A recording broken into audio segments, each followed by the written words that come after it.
All right, ladies and gentlemen, we are live and welcome to today's NASCAR live commentary coverage from the Dover Motor Speedway for this weekend's running of the NASCAR Cup Series Automotive EchoPark AutoTrader 400. Appreciate everybody tuning in.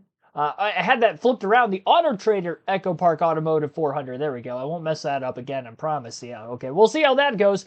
But thanks for everybody tuning in. We're getting our stream kick-started today. We do have a little bit of inclement weather in the area, so it looks like a full 50-minute practice session. Somebody in the chat put that earlier, too, while the stream was waiting to start. Marcus Villarreal, thank you for that. But yeah, so 50-minute practice session today instead of group practice, so that way there's a chance for every car to hit the racetrack at the same time. I don't know why they don't just do this every weekend anyway. I don't know why we have to do the groups, especially when there's no group qualifying necessarily. Regardless of the fact, we're going to have that. Hopefully we get qualifying in as well. If we do have any sort of weather, I would imagine that would end up washing out qualifying pretty quickly, knowing that the Xfinity Series race is supposed to start at 4:30 p.m. this afternoon. It does look like whatever weather is in the area of Dover, it will be cleared out before the Xfinity Series race later. So you'll just have to bear with us here as far as the practice to qualifying goes for the Cup Series. I'll let you listen into the TNT audio when they do get things started here in a couple of minutes as well.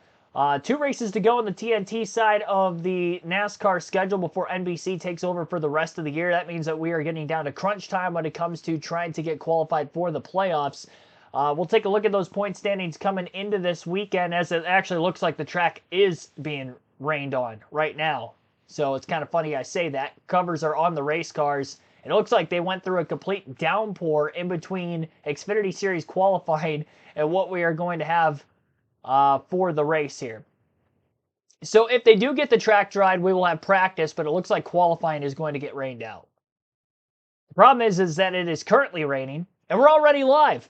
How about that? They didn't completely cancel it before it started, so for that reason, here we are. We're live.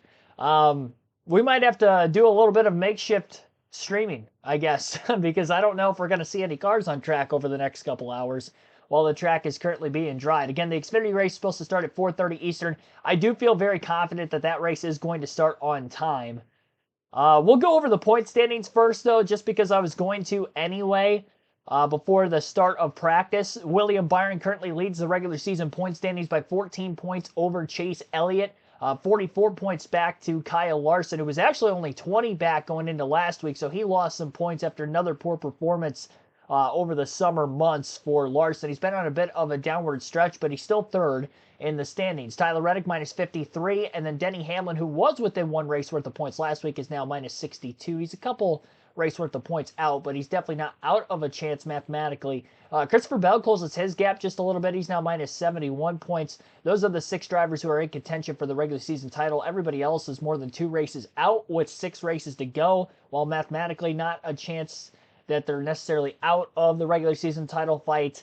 Not likely that they're going to get themselves in a great spot to get in unless they keep getting help from those drivers ahead of them getting poor finishes, and they're going to get after a very hot streak if they are to get that far. Now, we'll take a look at the playoff standing side of things. There are 12 different drivers in the Cup Series field who have won a race so far in 2025. Those drivers are Kyle Larson, Denny Hamlin, Shane Van Gisbergen, Christopher Bell, William Byron, Ryan Blaney, Austin Cindric, Joey Logano, Chase Briscoe, Ross Chastain, Josh Berry, and Chase Elliott. And the 4 drivers who are above the cutoff line with 4 spots left open in these final 6 races of the regular season have Tyler Reddick plus 149 points, so he's over 2 full races above the cut line, and he's actually almost 2 full races ahead of Chris Buescher, who's the next driver behind him in points. So I feel very confident that Reddick is going to get in, but pretty tight on the bubble. Beyond that, Chris Buescher, Alex Bowman, they're plus 34 and 32 points ahead of the cut line. Plus 3 for Bubba Wallace. He was plus 2 last week, so he did pick up a point on Ryan Preece, but that was it. Kyle Busch is he's closing in. He was minus 60 last week. Now he's minus 37. He had a pretty good performance, really 2 weeks in a row with the top 5 at Chicago, and then a pretty solid run at Sonoma last week as well, at least in the stages.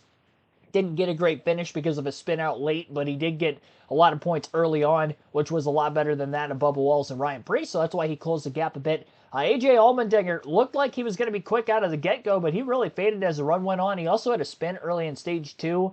Probably cost him a chance to get even more points, so he's still minus 50. Ty Gibbs has been on an absolute hot streak as of late. He's minus 60 points right now in 20th, but remember when he was, well over 100 points back and outside the top 30 in the standings just 10 races ago? After it took 10 races to get his first top 10 of the year, he's been, again, red hot throughout the course of the summer. We'll see if that could carry on into this week. JGR's been very fast at Dover with the next-gen car. Denny Hamlin probably going to be a threat for the win. I think Chase Briscoe could be a good sleeper pick for this week also. And we'll see if Ty Gibbs can put together another solid run. Watkins Glen's a good track coming up for him yet in the regular season. You never know what could happen at Daytona. So I'm not counting Ty Gibbs out of it. I think of the drivers below the cut line, obviously Priest being only minus 3. And I would say the second most likely to make it in on points would be Ty Gibbs. Of course, he did point his way in last season. Eric Jones, Michael McDowell, John Hunter Nemechek, Ricky Stenhouse Jr., they're all the next 4 in the standings. Carson Hocevar, Zane Smith, more than likely in a must-win situation for those guys, being over 1 full race worth of points out.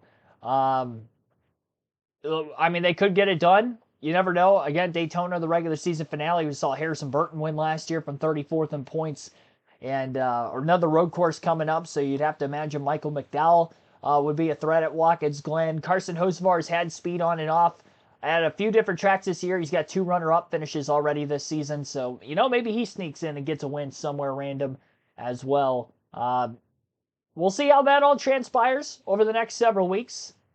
The in-season tournament is down to the final 4, so we'll take a look at that bracket as well while we stall out time during the rain delay. Ty Dillon, John Hunter Nemechek are going to be the matchup on the left side of the bracket, and Nemechek running into the back of Ty Dillon mid-interview. But anyway, they're on the left side, and then we got Tyler Reddick versus Ty Gibbs on the other side of the bracket. Honestly, I think these are 2 pretty evenly matchups this far into the tournament.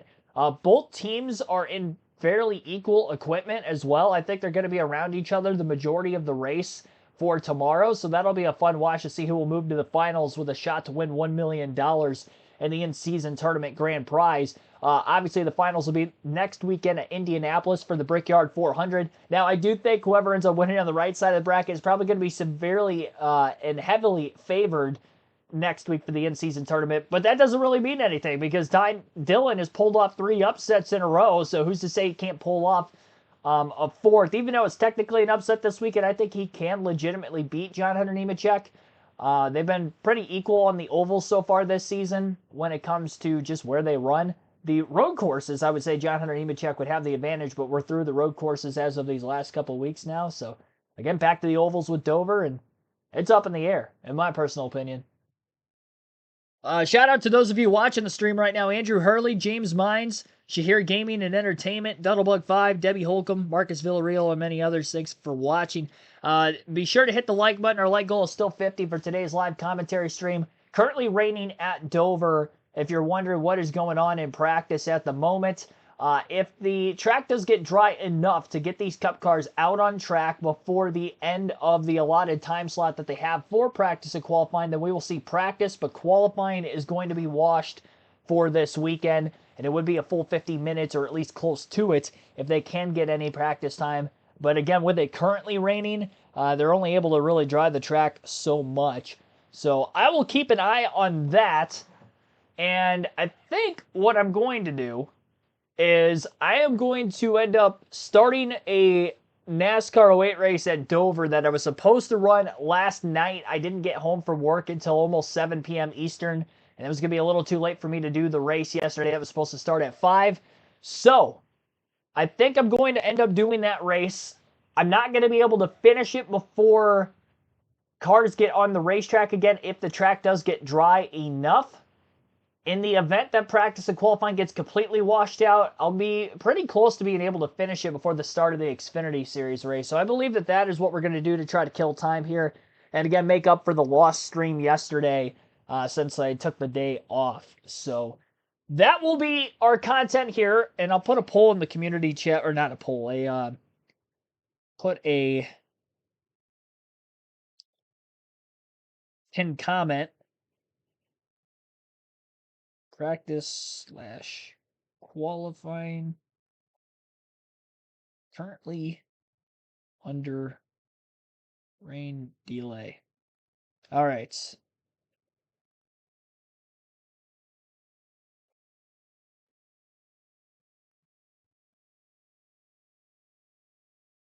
And I don't believe they have wet weather tires for Dover, if I'm not mistaken. One of the few short ovals that they don't because of the high banking here in Bristol. So the track is going to have to be completely dry for them to get any sort of cars on the track. Goodyear tire this week? Yeah, they always have Goodyear tire. Bosch Jones 04. All right, so while I'm getting this hooked up, because this is going to take a few minutes, I'll let you listen into the TNT coverage because they are interviewing drivers. Currently talking with Shane Van Gisbergen. Tough here in Xfinity, that's for sure. We struggled as a team, but the concrete tracks are very different, how they rubber up and how the tire reacts. So still learning a lot there, and I didn't have a very good Bristol, so this will probably be a good test for getting confident on a track like that for next time we go to Bristol. It's been cool to watch the run that SVG has had, but I agree with him, Adam. If he starts 6 tomorrow with 0 practice, I don't know if he's comfortable doing that, and the rest of the field might not be either. I would say this, though, Marty, to illustrate just how good he was last week. We went in the garage this morning, and everyone's still talking about his accomplishments on the road. The Dominator, he's won 3 of the last 5. It's been fun to watch his growth. We're 45 minutes from the beach, so we brought the beach to you right here on the grounds at Dover. In a holding pattern for weather here at the Mushka Mile. Yeah, I don't know if they're going to be able to get anything in, to be completely honest. If I'm being real with you guys, I don't think that we're going to get any practice. Definitely not a full 50 minutes.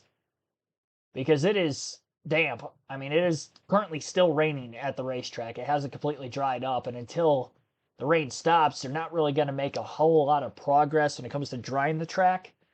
Whatever rain that they do have is supposed to be cleared out of there by 3 p.m. Eastern, but again, with the Xfinity race starting at 4:30, there's not a lot of a window to be able to actually get this session in. And if you're wondering, well, then they should have just started earlier. Well, the problem is they had practice qualifying for the Xfinity Series earlier, so it's not really a timing thing. I mean, sure, they could have started practice and qualifying even earlier in the morning for the Xfinity Series, but at that point, I mean, how many people are actually going to be at the track at like 8 o'clock in the morning to watch anything that's going on? So, ideally, not as much compared to in the afternoon. So that's why I've noticed, at least with their start times this year, compared to most years, it does seem like there's a lot less morning NASCAR going on Saturdays. For instance, we do practice and qualifying streams every single weekend here on the channel, along with the other races going on for Truck, Xfinity, and Cup at whatever tracks that they're at for specific race weekends. And we've only done, I think, like 3 morning streams all year. And 2 of those have been qualifying at Atlanta. And there was another one in there somewhere.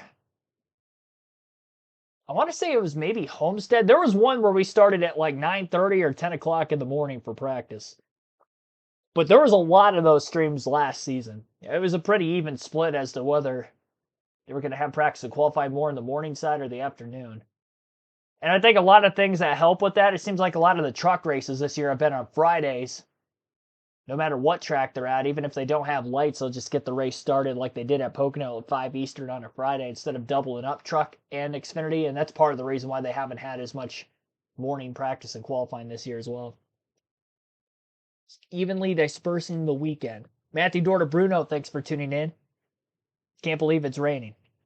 Yeah, it's unfortunate. I will say tomorrow looks a lot more likely than it did earlier in the week. For a large portion of the week, it was looking like a 60+% chance of rain tomorrow. I think it's dropped down to about 15 or 20%. So we're looking a lot better for tomorrow than what we were for the weekend. Unfortunately, right now, we're getting some rain. But I'd rather have some rain today than have some rain tomorrow.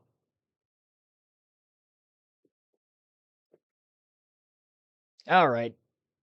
I get the old PS2 fired up. Again, I put a comment. Oh, I didn't pin it yet. Oops. There we go. All right, I pinned the message now. I meant to do that a little bit ago. So on the fly, we're going to have a little bit of unscheduled programming.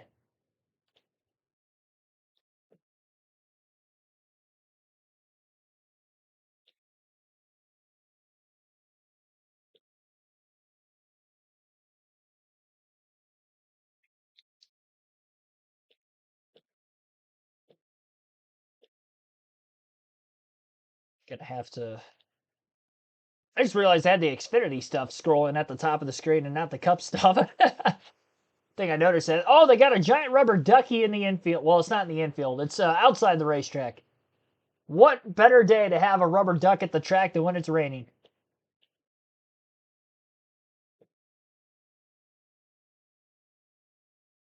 Splash Spectacular. I don't know what's going on over there. But it's probably just as wet as the rest of the area around Dover Motor Speedway. It's kind of fitting that my next race is at Dover on NASCAR 08. Like, that couldn't have worked out any better. Oh, I eliminated the wrong thing. Hi, I'm back.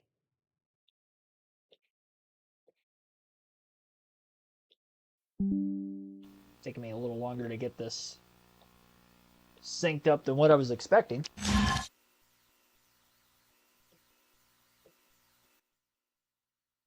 Going old school.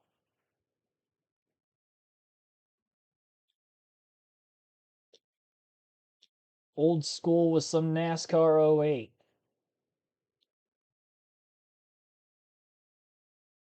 My door's in the frame. I don't like that.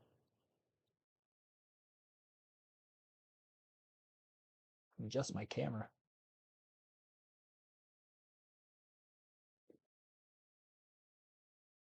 Rima, thanks for tuning in. Rain shouldn't last long. No, it's not going to, but again, with the tough scheduling that we have to deal with for today at the racetrack.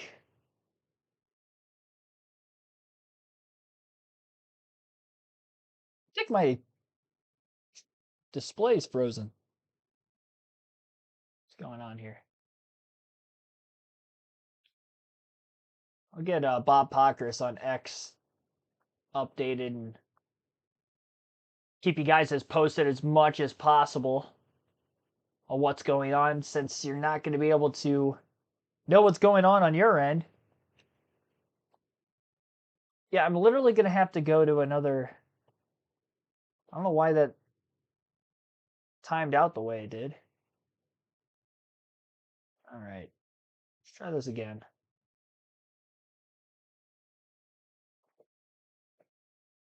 I'll still have the stuff at the top of the screen scrolling. Because why not? Oh, there was music playing the entire time, wasn't there? Gosh darn it. It's because I had to exit out of it. Sorry if I was blasting your eardrums out with the music. Probably get copyrighted. All right, so it's chase race number 2. Oh man, I gotta turn my volume down now.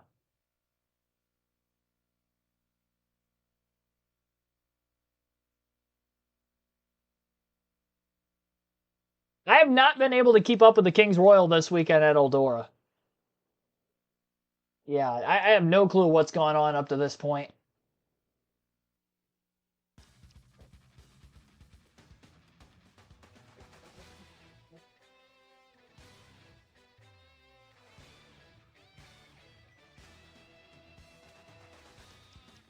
All right, I should already have something of a setup. You have to practice for a little bit.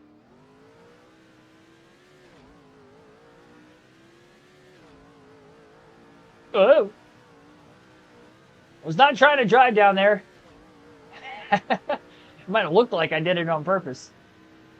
Got a little loose on the apron.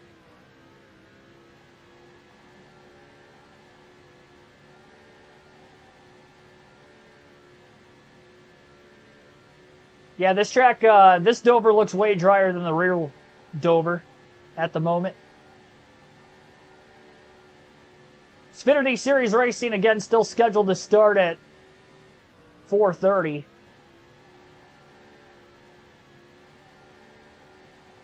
The idea is I'm going to try to get as far into this race as possible. Whatever I don't finish, I'll save, and I'll end up finishing either after the Xfinity race later tonight.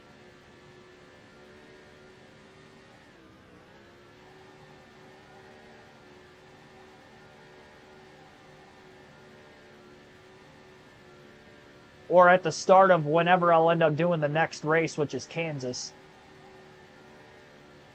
Probably on Monday.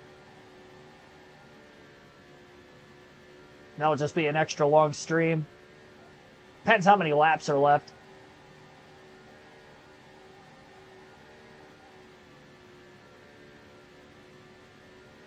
Setting some quick lap times, though. You're definitely not going to see this weekend. 21.598. Car feels really good.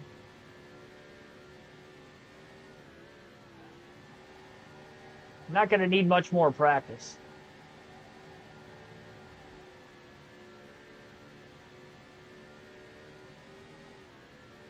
Honestly, I'll probably just jump into qualifying here. I'm going to practice getting onto pit road, though, first. Oh. A little slideways.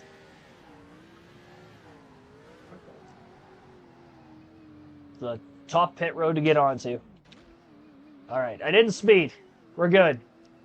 I drove through too many pit boxes, but we don't get penalized for that.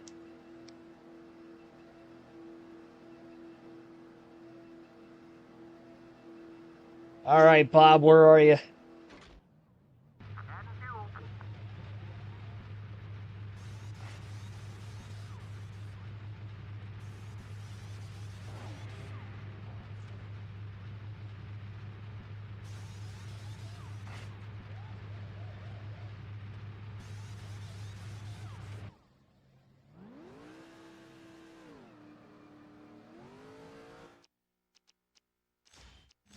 It's enough practice. Get into qualifying here in a second. I want to see where I was on the practice times first.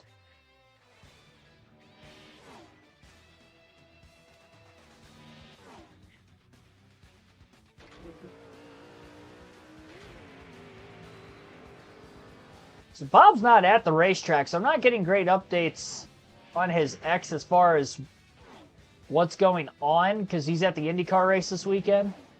I was fourth in practice. Kyle Petty was fastest? What the heck? Well, that's strange. On to qualifying.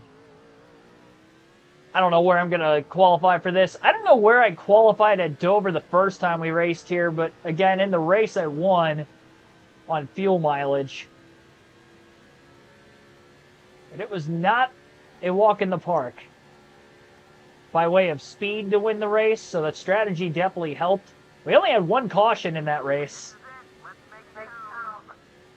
2 laps.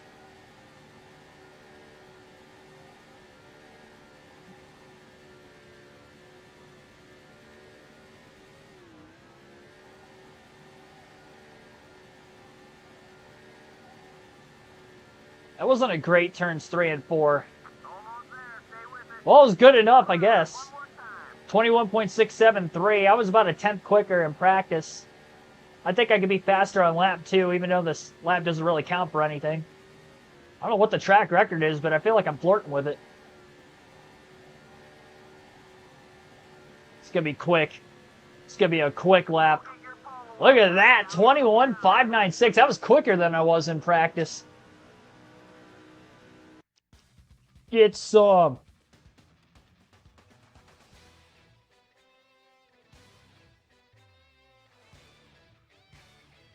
To get the chat up on my laptop instead. John Barber, Profit Algorithm, thanks for tuning in. Did they release the starting positions yet? Excited to see. No, because, well, maybe they did on the broadcast. I had the broadcast turned off for a few minutes. I've got it back on my phone, but they're under commercial currently. It'll help give me a little bit of updates. Stein Kids, thanks for tuning in. Practice is delayed. Yes, practice delayed. They're probably not going to have qualifying. So qualifying is based off of the metric. I believe William Byron is on the pole.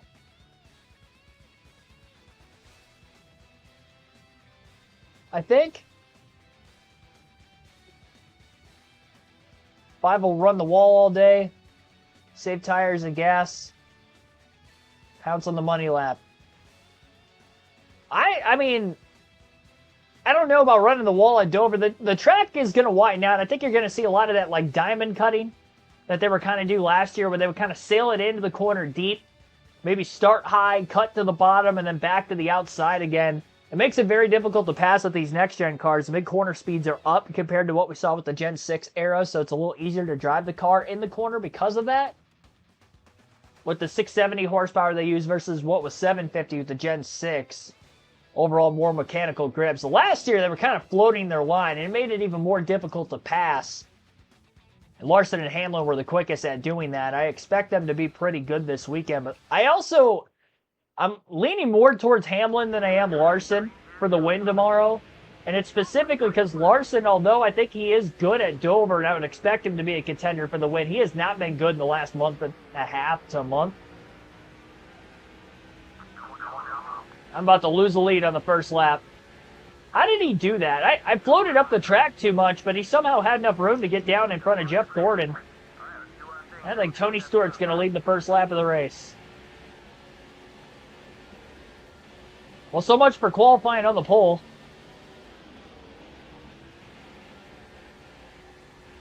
Trying to find a way to get back to the bottom. Oh, Waltrip just hit the wall and bounced into Scott Riggs. There's my opening. Gordon slips up the track, and Jeff Green's going for second.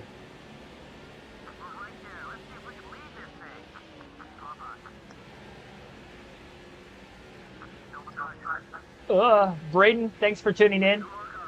Qualifying delayed, yes.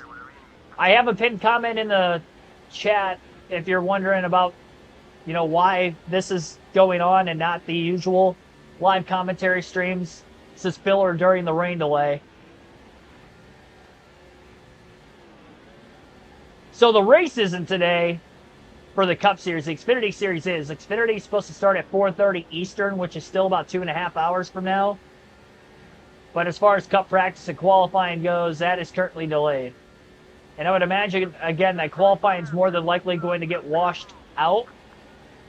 And if they can't get the Cup cars on track, it'll be for practice only, as I got super tight right there. Closer I got behind Jeff Green, and this thing just sailed up the racetrack. Now he sailed up the track through 3 and 4, running behind Tony Stewart. All right, well, Stewart's second in points behind us right now. He's 120 back with 9 races to go. Score 195 in a single race under this 2007 points format.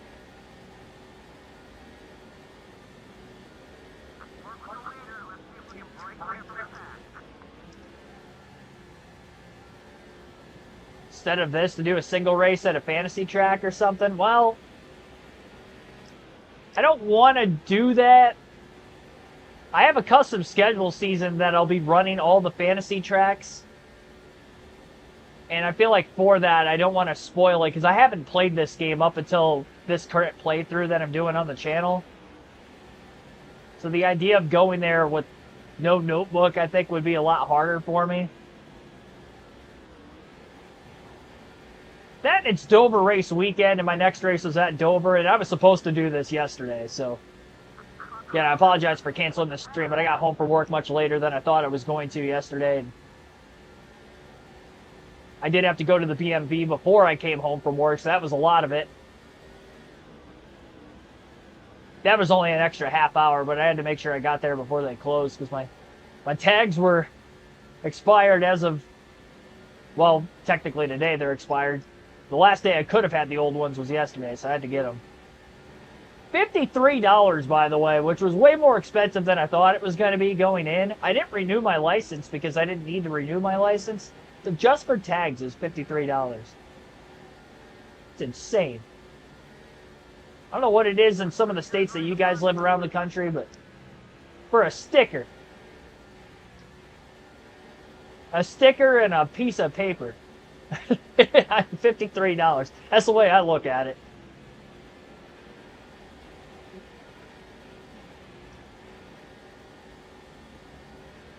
Xfinity races on the CW a little bit later. And that will be a separate stream from this, obviously, with the live commentary side of things. Jeff Green got by Tony Stewart, but I'm having a tough time trying to get to these guys. The car pinned to the bottom really well that time.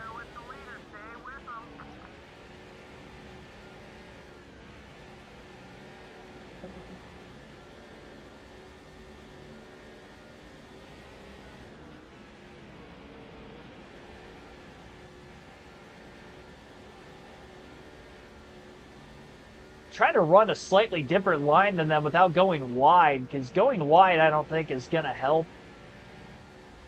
I'm trying to drive it in a little deeper and beat them to the inside so I can get more turn with the clean air. It's helping me keep up with them, but I can't get a run on them to try to make a pass. They might need to make a mistake, which so far they haven't.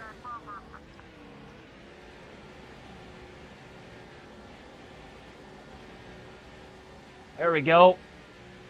Man, the one time I had a run, nowhere to go with it.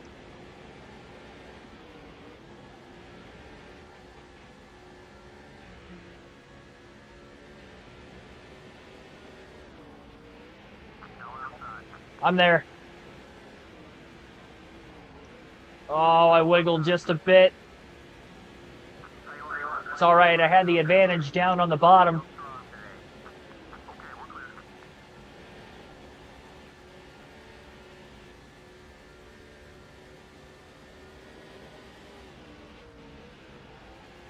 Now I drove it in too deep.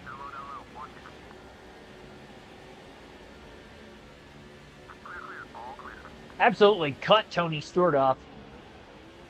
Gives me a little bit more drivability now. He's not hanging on that rear bumper anymore.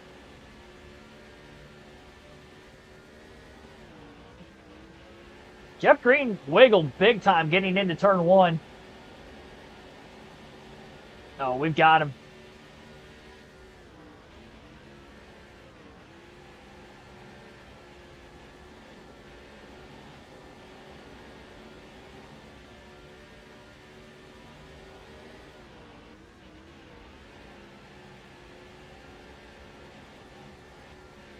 I thought I did.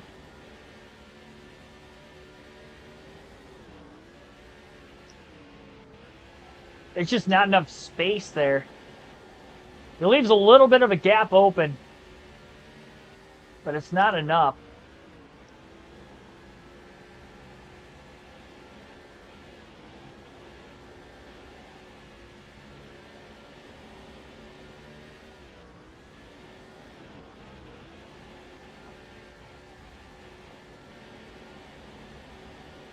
Picked a win at Dover. I was kind of talking about it a little bit ago. I'm leaning on Denny Hamlin for this weekend. I do think Larson would be the other contender, I would say, of the favorites for the win, but because Hamlin has been more consistent over the summer than Larson, I'm going to lean towards Denny. The concrete tracks with the next-gen car, it's the 5 or the 11. A vast majority of them, between Dover, Bristol, and then even some of the Martinsville races, they both have wins at Martinsville with the next gen.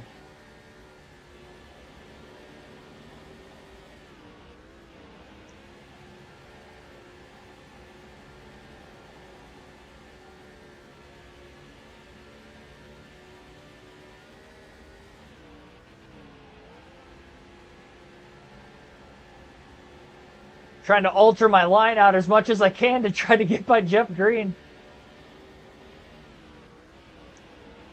Trying to float the car high in the middle of the corner.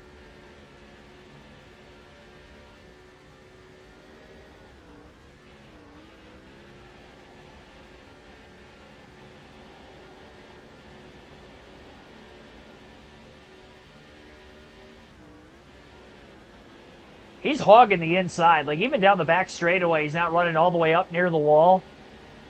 So I can't really slip underneath him. Oh, I'm there! Dill hole.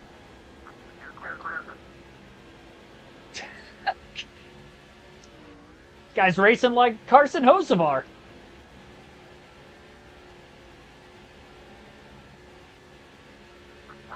There we go.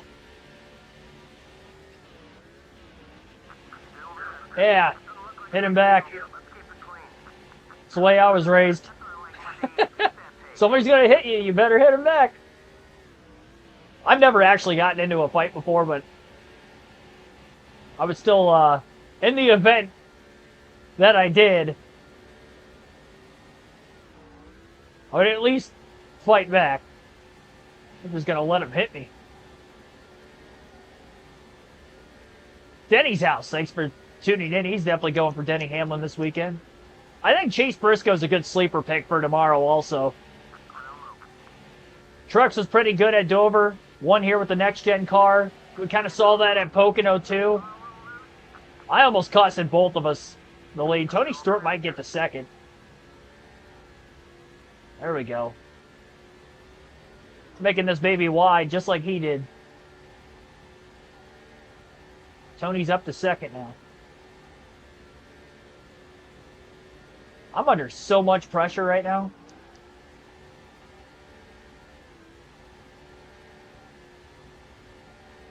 Yeah, it's still raining at Dover currently.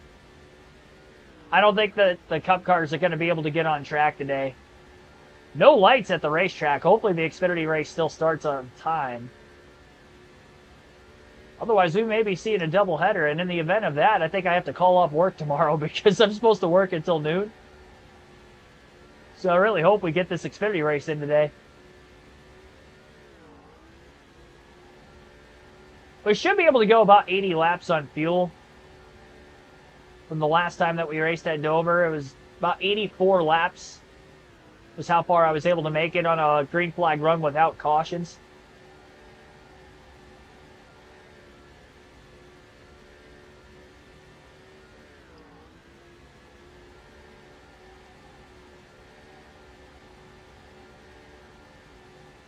You want it to rain tomorrow? What the heck? I don't understand. I don't like that. I'd rather it rain today than tomorrow, but if I had to pick. Ross Chastain's not even in his fire suit right now, so that leads me to believe that the Cup cars are not getting on track today.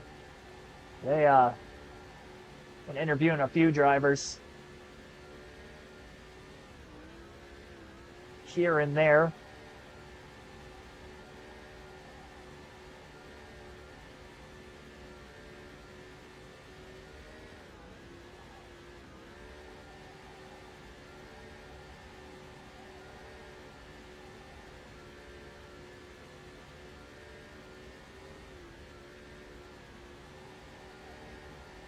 Just like the first race we had here, though, I don't have that pull-away speed. Passing is so difficult, as you saw. I like to keep track position as much as I can. Got to execute. Full race, just like a real race.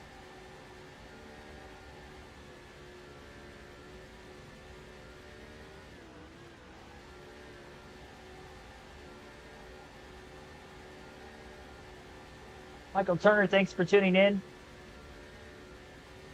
Yeah, weather not looking great.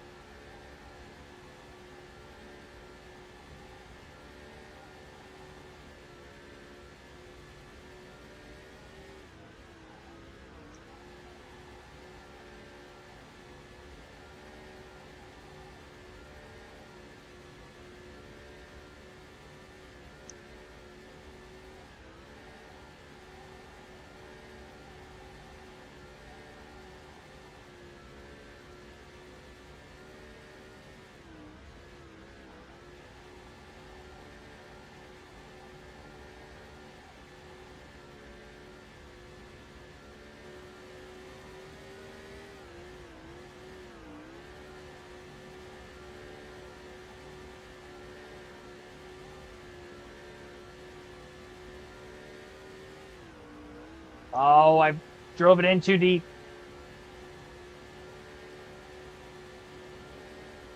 I thought there was a chance he was going to get underneath me. He's going to get there now. I was trying to play defense and charge the corner a little hard for entering as low as I did. Tony Stewart's there now. All right, well, he said I was clear.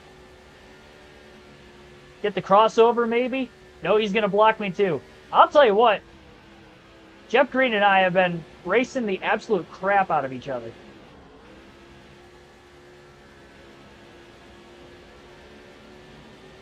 I'm driving as Casey Kane for anybody that does not know that.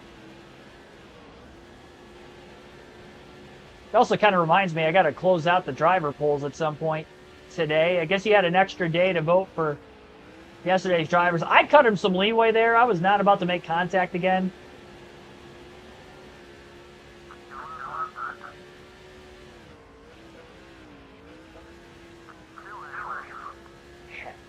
He is not giving me a lot of room. We clear? Yep.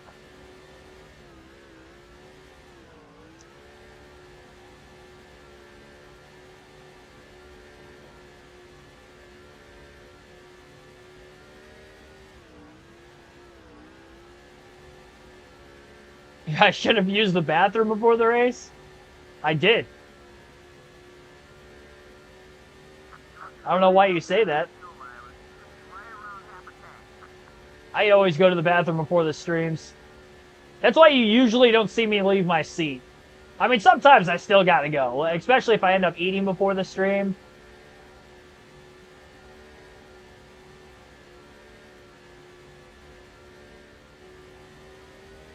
Or in the event of the Rolex 24, obviously. Want to get up every little bit that I can.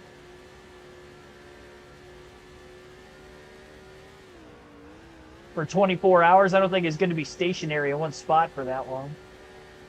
Probably not good to do that for like 2 to 3 hours. I do it anyway.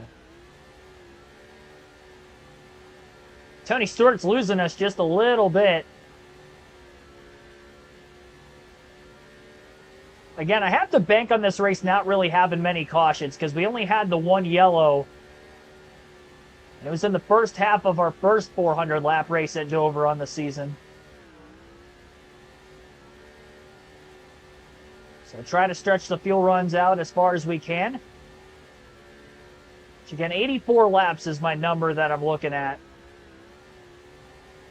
So I remember that for a fact. That's how far we took those final 2 runs on our fuel mileage race here for the spring date.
Byron starting 33rd.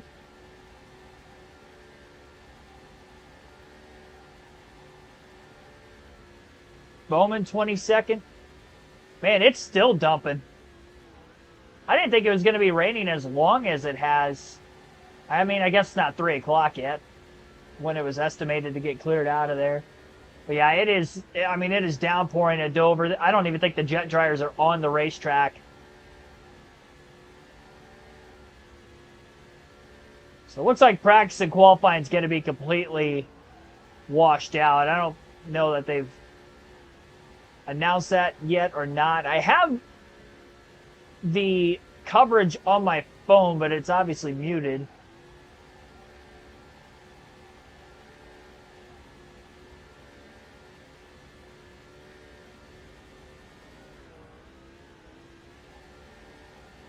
Oh, you're talking about for Xfinity. Or are you talking Cup? I don't know, I'm confused because you said Gray's on the pole.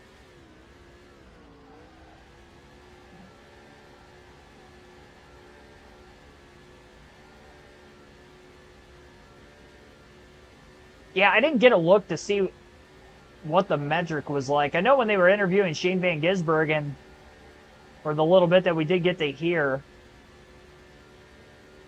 that he would be starting 6th. Because it's a combination of points, fastest lap from the week before, and where you finished the week before.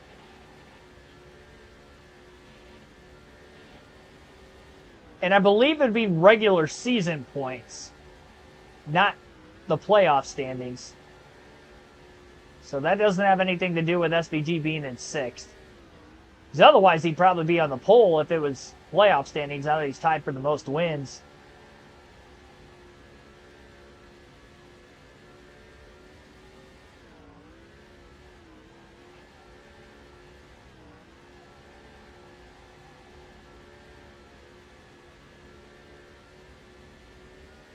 Some point, if I get the full qualifying leaderboard, I'll read it off for you guys.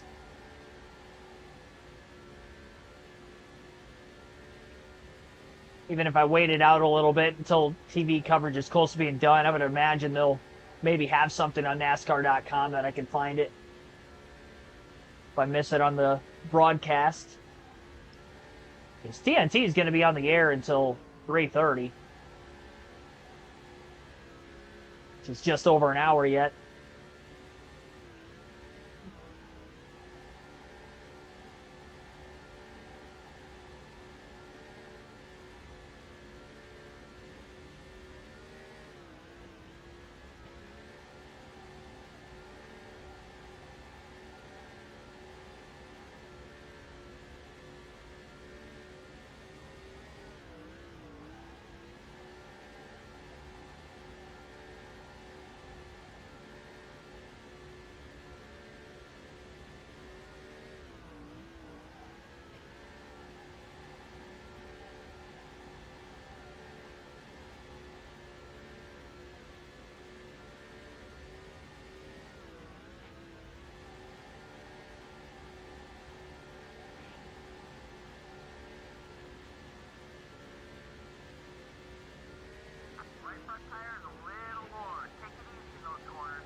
Rex White passed away at 95 yesterday. I actually did not know about that. I think they got something going on the broadcast at the moment, but I didn't hear about it yesterday at all. I'm not on my phone like hardly at all while I'm at work. If I do, it's usually because my notifications are still turned on, so I'll go to break and then I'll see like comments from any of the posts I make or maybe a stream or something the day before, and that's where I try to catch up on that. But as far as like anything news related, I don't see that at all. That's why there's sometimes when we do the streams during the week, I get home, we'll do these live, or not live commentary, but we'll do the live streams like this for during the week, filler and other NASCAR content. You guys will, ask for my opinions on like anything newsworthy that might have popped up earlier in the day, and I just didn't see it. So then I have to think on the spot of what my opinion is on whatever subject, because I didn't get a chance to really soak it in, process exactly what it is that would have happened.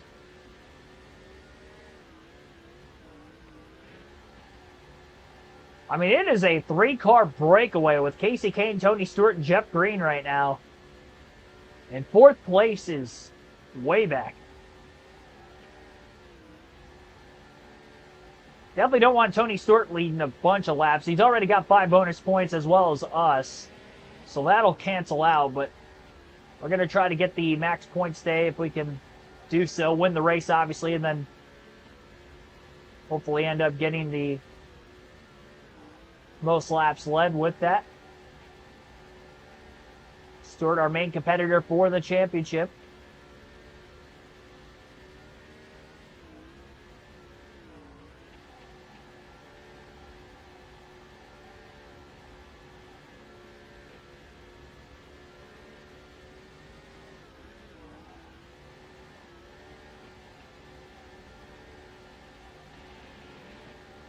Yeah, 95 is definitely a long life.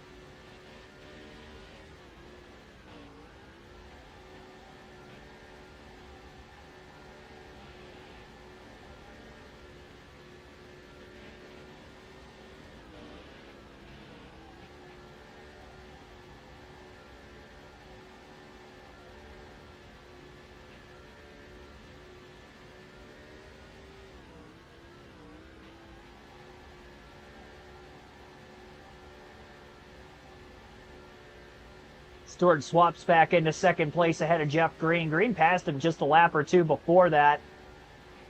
Didn't take long for Tony Stewart to get him back. We're within 15 laps away from our first pit stop of the race.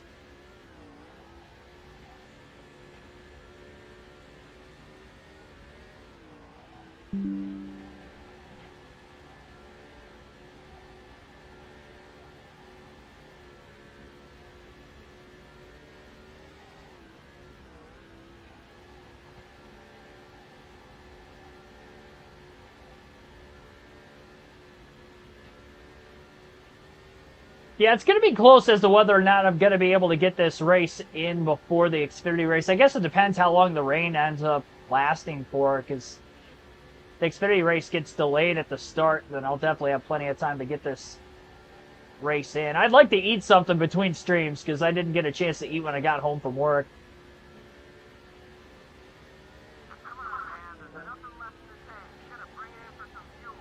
Churchy's yelling at me to pit right now. I'm not doing that. Not yet. We got to run this out, buddy. It's only a 1 mile racetrack. We'll be a lap down for quite some time, knowing we can go about another 11 laps or so. I'd like to try to make it to lap 84.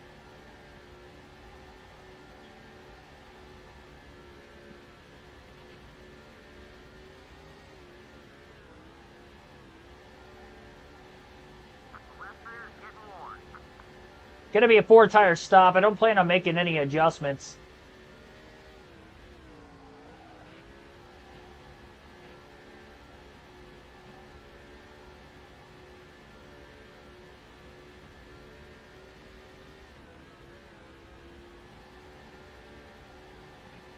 I didn't realize my fastest lap of the race is a 21.422, which was over a tenth quicker than my pole lap. Yeah. I know when I'm about to... Oh, boy! Oh, and now I got shipped. I got a little loose, and I made contact with Tony Stewart.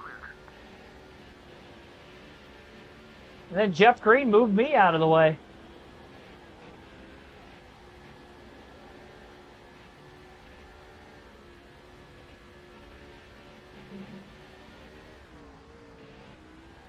Yeah, I'm starting to free up now.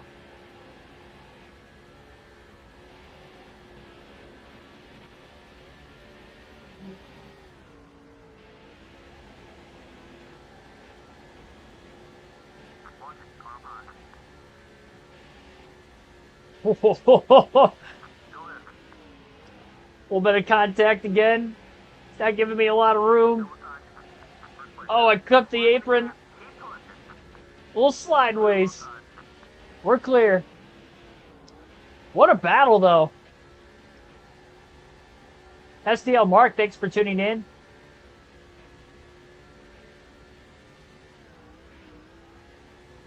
Yeah.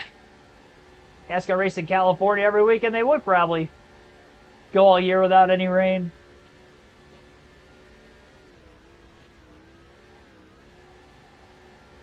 They've been pretty good with not having any weather, though, up to this point.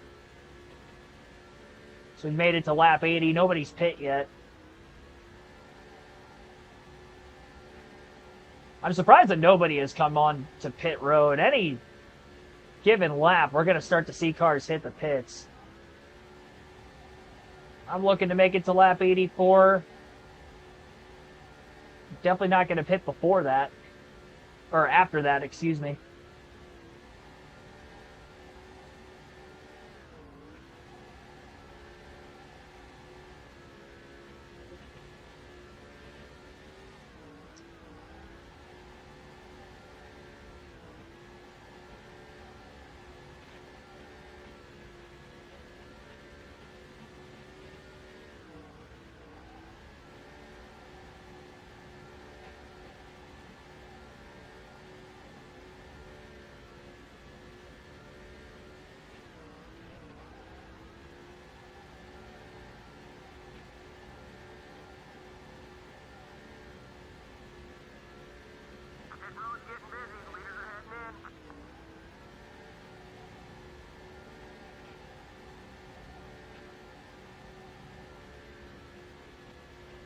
All right, we've got quite a few cars in the pits.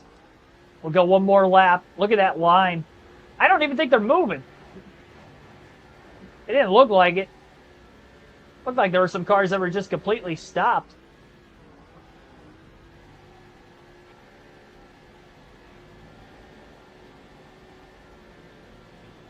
All right, well, I'd like to pit this time. Coming in. Oh, that's Michael Waltrip in front of us. Oh! I didn't realize his pit box was right there.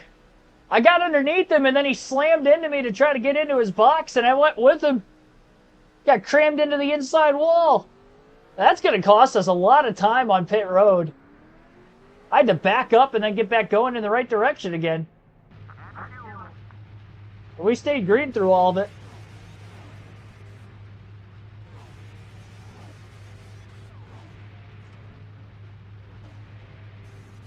No, I'm not racing online. This is on a season mode on NASCAR 08 that we do during the week on the channel. Yeah, I figured I wasn't going to come out of the pits with the lead. I had contact with Michael Waltrip. I had no clue his pit box was there. I was trying to beat him into the pits, which I did. Or I got to his inside at least.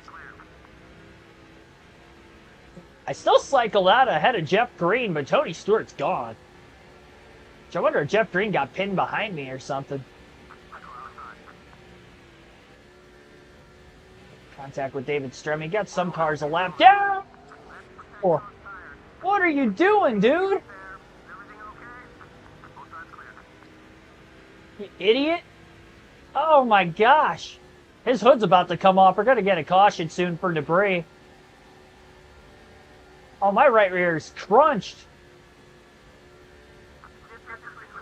Looked like he did that intentionally.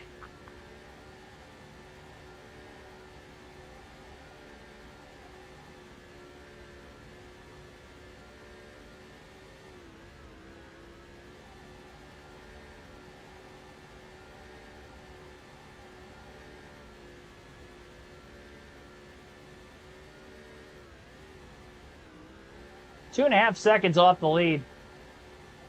That damage isn't going to help me.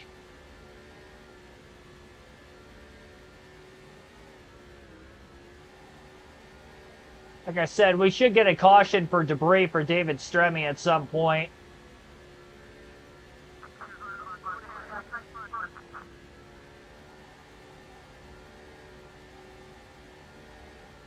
I don't want to pit and give up my track position, though, because there's not a lot of cars a lap down.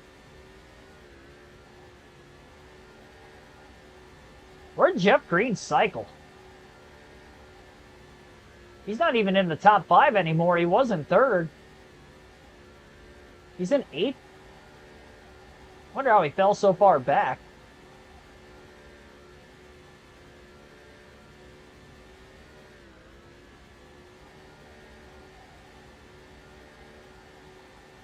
Wade, thanks for tuning in.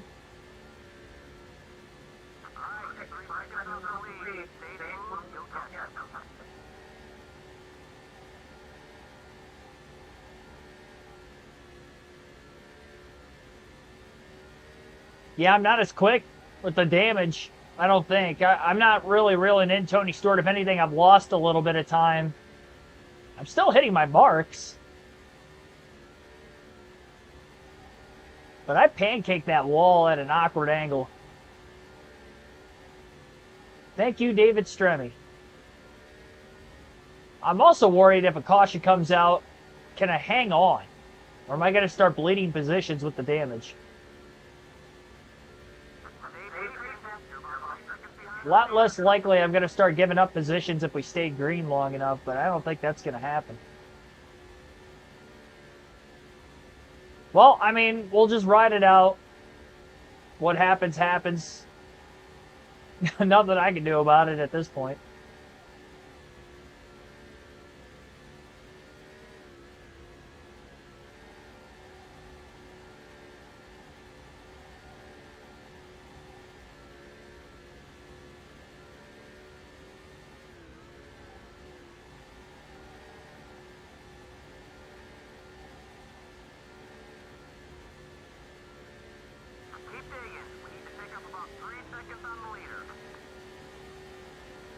I mean, Tony's got quite a bit of lap traffic in front of him. I'm hoping he starts to lap quite a few of them, especially if there's any chase drivers that are at the back of the pack.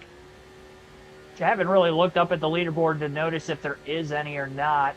I don't have the scrolling leaderboard at the top of the screen. Well, we have the leaderboard that NASCAR 08 gives us for the race, but I usually have the points up there too, like I would for the live commentary streams. I think Dale Jarrett is the only chase driver that is a lap down right now that I saw. He's in dead last. All 43 cars that started are still in the race, though. It's unfortunate that we had that pit road contact with Michael Waltrip that costed us the lead. The pit stop itself was clean. It was a fast stop by the pit crew, but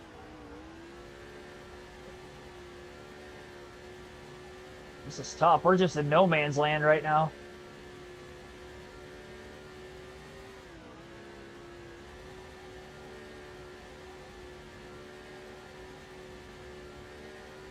I don't know how David Stremmy's hood's still holding on.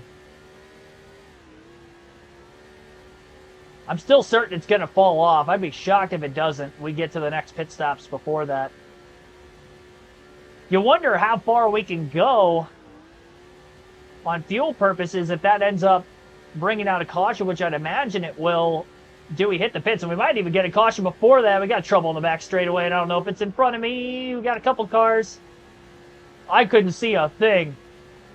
I was just hoping nobody was sitting there. We definitely came up on these two pretty quick, though. It was Mike Wallace and AJ Allmendinger. Both a lap down.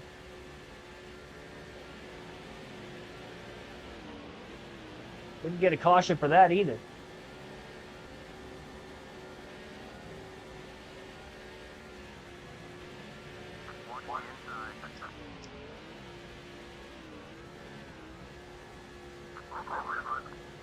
I'm probably going to have a really hard time trying to pass these two also.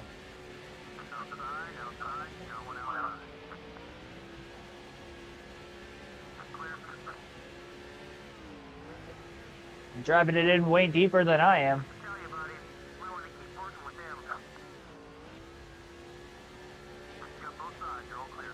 Alright, we're through. If they want to wreck again, be my guest. They're in my rear view now.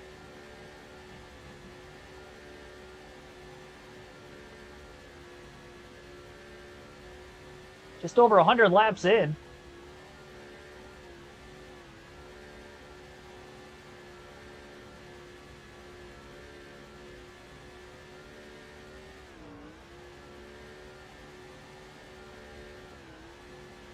Going to do qualifying with no practice?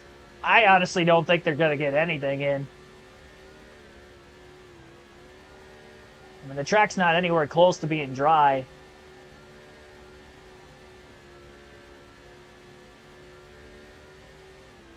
And the Xfinity race starts in less than 2 hours.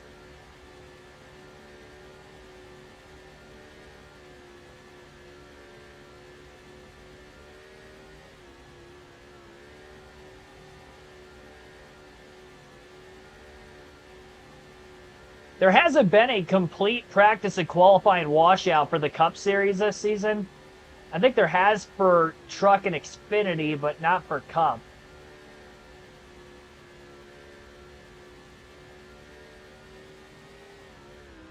So this is going to be the first time this year that there's going to be 0 laps on the racetrack before the race.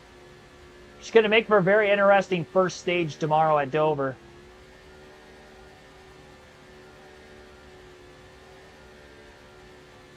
Hopefully that weather steers clear for tomorrow afternoon and get a normal race in.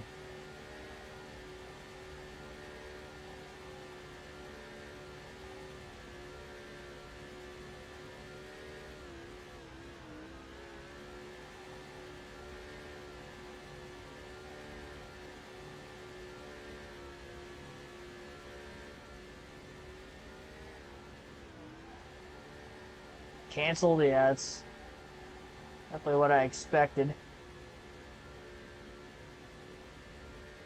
Oh, there we go. Practice and qualifying canceled.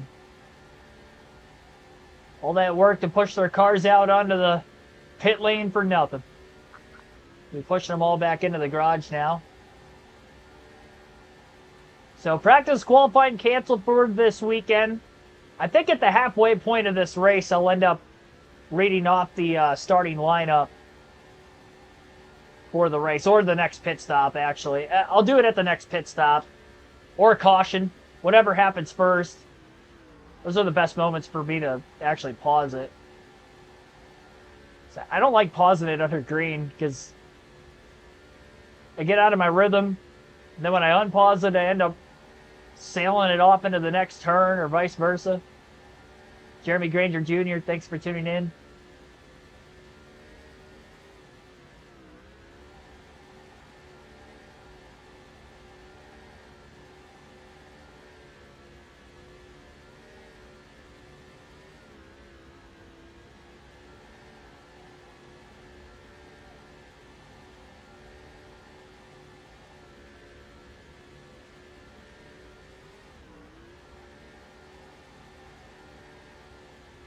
Bill starting third tomorrow.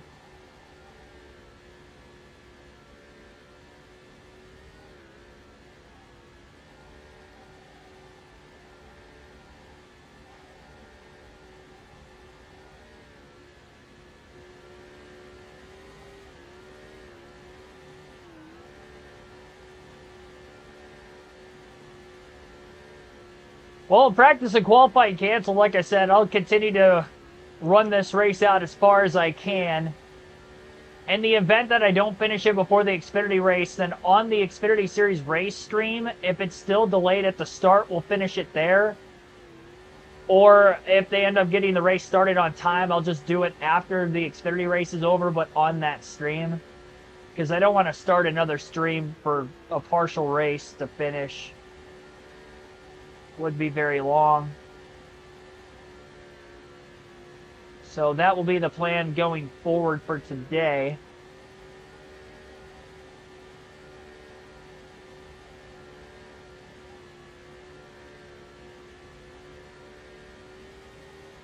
I think no matter what, my cutoff time is probably going to be 4 o'clock Eastern for this stream.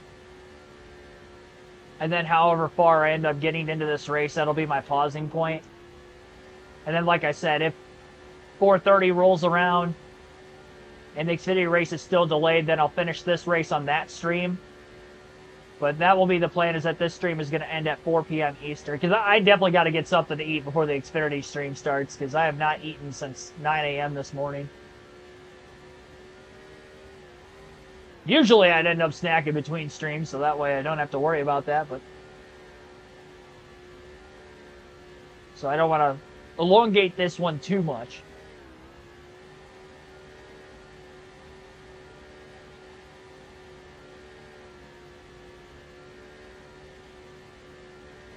Chase Elliott on the pole.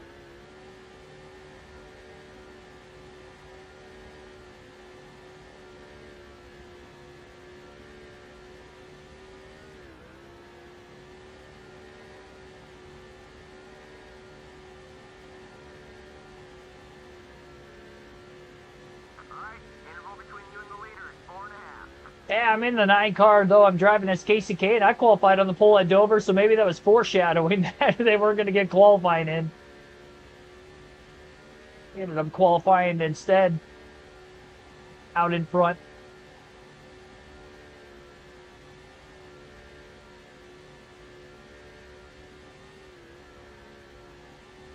I predicted the future on accident. And without even realizing I did so.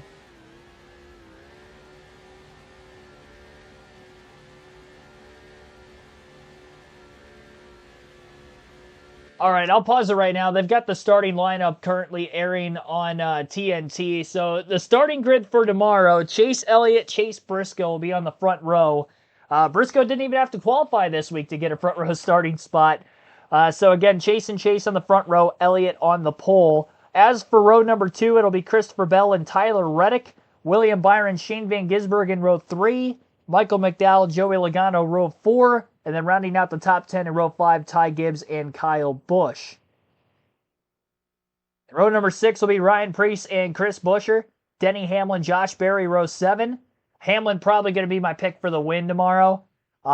We'll go over, obviously, that more in depth tomorrow during the pre-race. Brad Keselowski, Alex Bowman in row number 8. Row 9, AJ Allmendinger and Daniel Suarez. Ross Chastain, Justin Haley, row number 10. In row 11, Ty Dillon and Bubba Wallace. Austin Dillon, Todd Gilliland, row 12. Kyle Larson, Austin Cindric, row 13. Row 14 for Eric Jones, John Hunter Nemechek. Cole Custer, Zane Smith make up row 15. Row 16, Ryan Blaney, Riley Herbst, Carson Hocevar, Ricky Stenhouse Jr., row 17. Row 18, Cody Ware, Noah Gragson. J.J. Yaley, row 19. That's the only open entry for this weekend. It's a 44 for New York Racing. So that is the starting lineup for tomorrow's NASCAR Cup race at Dover.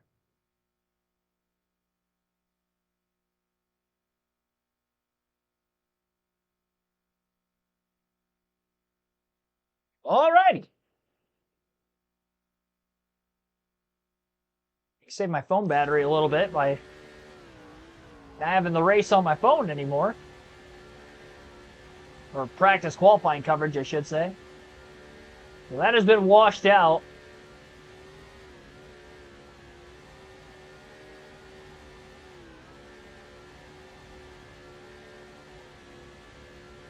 I'll update my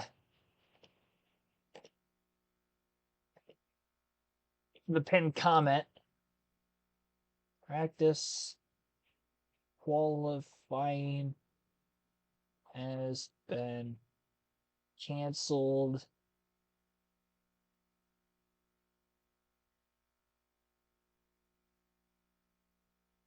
This stream and at 4 p.m. Eastern. All right. There we go. Technically 7 open entries. Well, did they actually lose their charters yet for this week? I know that they will be losing their charters, 2311 and FRM, but I don't know if they actually lost them at the moment. I thought that they were going to be non-chartered entries after Indy.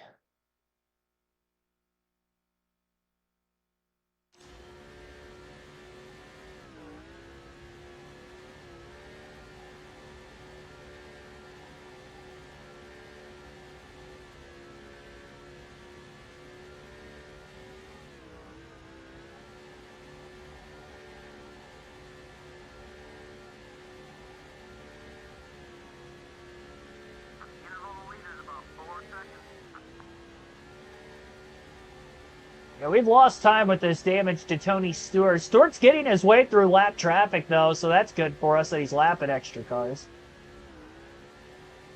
The bad news is it's Tony Stewart leading all these laps, and again, he's second in points behind us.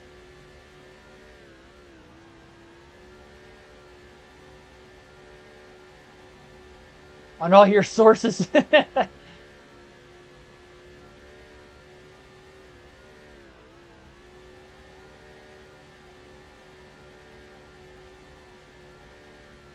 The way you said that made me think that you were like one of those news insiders.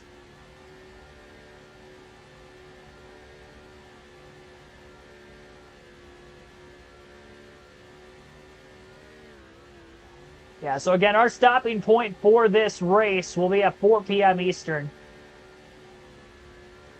It's a little bit over an hour from now. Will rain delay the Xfinity race? That's the next question. When I looked up the radar and the hour-by-hour forecast on my Weather Channel app before I started this stream, so just before 1:30 Eastern, it showed that all the rain was going to be out of there by 3 p.m. Eastern.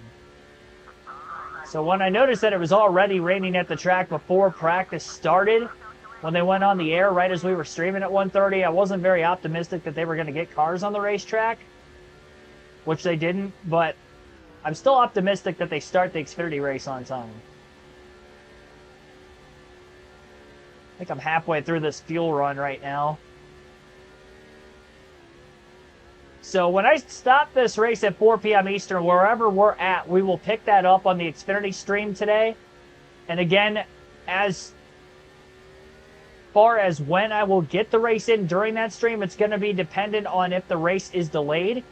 If the start of the Xfinity race is delayed for rain, then we will finish this race at the start of that stream. If they get the Xfinity race started on time, after the race is over on that stream, we'll finish this race.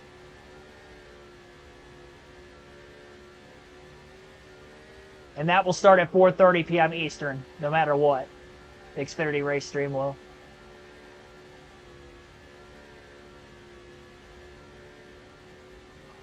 Definitely going to have to repair the damage on the right side of this car when we get to our second pit stop. We're past halfway out of gas. Should be a 4-stop race today. We do have 5 sets of tires we could throw on this race car. We've used 1 set already. Went 84 laps on the first run, so to go 84 laps again, that would put us at lap 168 being our next stop.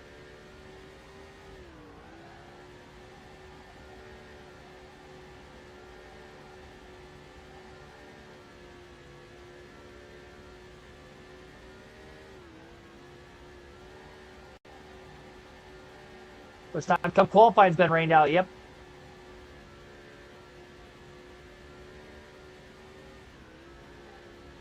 This year, of course.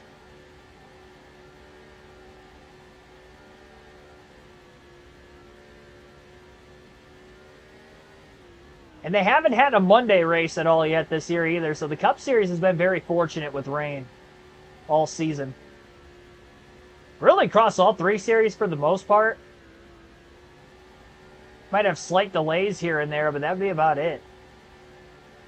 Mother Nature outside of the Daytona 500, I'd say, has been pretty good with NASCAR this season. In the first 90 minutes of our Pocono race stream as well.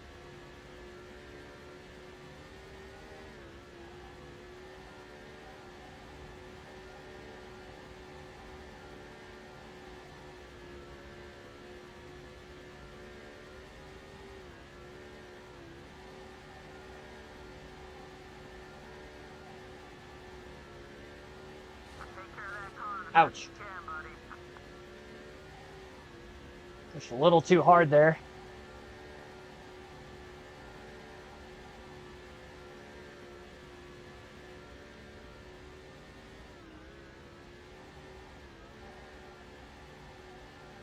Daytona and Pocono. Yeah, those are the only 2 delays during the race. Or the start of it. But they both got done on the day that they were scheduled to run, which was Sunday.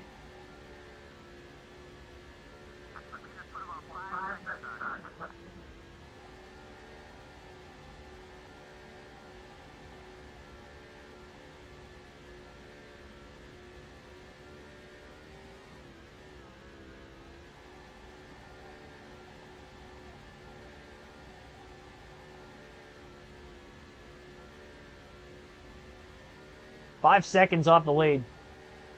When I first cycled out of the pits, I was 2.4 seconds back, so Tony Stewart is definitely looking like the guy to beat.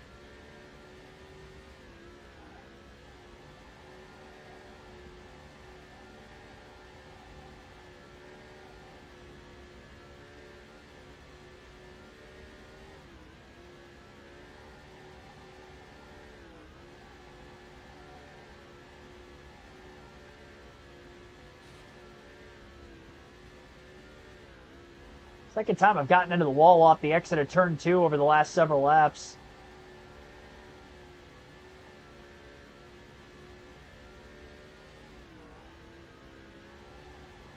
.84 every run, it'll be 3 stops. 168. 250. No, it'd be 4 stops still. Because we've already pitted once.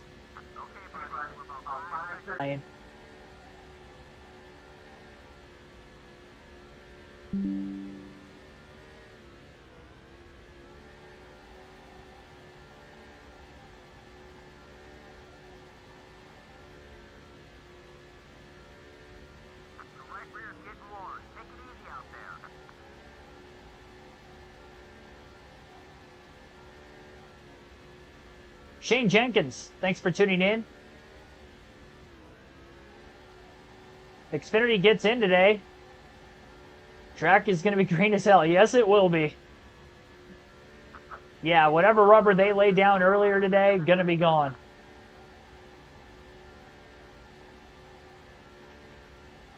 Although when they first hit the racetrack, well, no, it would have been rubbered in because they had ARCA going on yesterday, so I don't know if the area had any rain overnight, Friday into Saturday. That would have been the only other thing as to washing whatever rubber was laid down yesterday. It wouldn't have been the same necessarily, though, still kind of sitting overnight. NASCAR is going to clean the racetrack off before cars would hit the track again the next day anyway. You could almost argue that the start of the race is going to be more like how the start of their practice session was. So I'd say the drivers who went out in Group 1 of practice would have a better idea of what the track is going to be at the start of the race than the Group 2 drivers for the Xfinity race.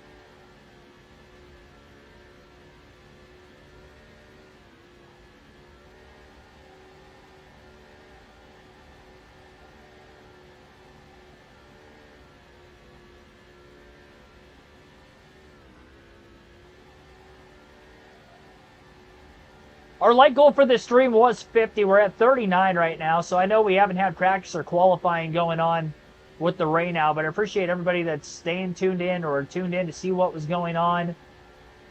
We obviously covered some stuff at the very start of the stream based off of coming into this race weekend, and we'll have more in depth with that tomorrow in our pre-race, which will begin at 1:30 Eastern for the Cup event. Yeah, no adjustment until the caution.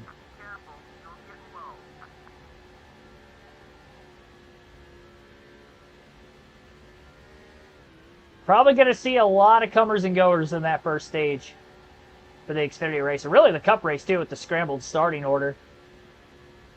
Qualifying getting washed out.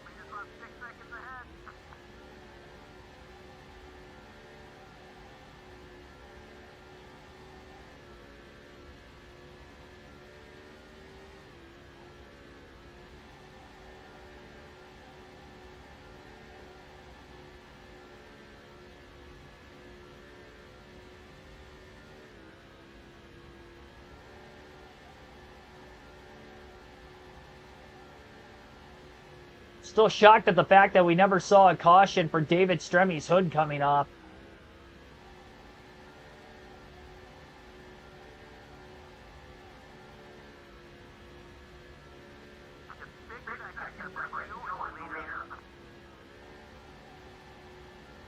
That's where I got my right side damage, was from him at the very start of this current tire stint.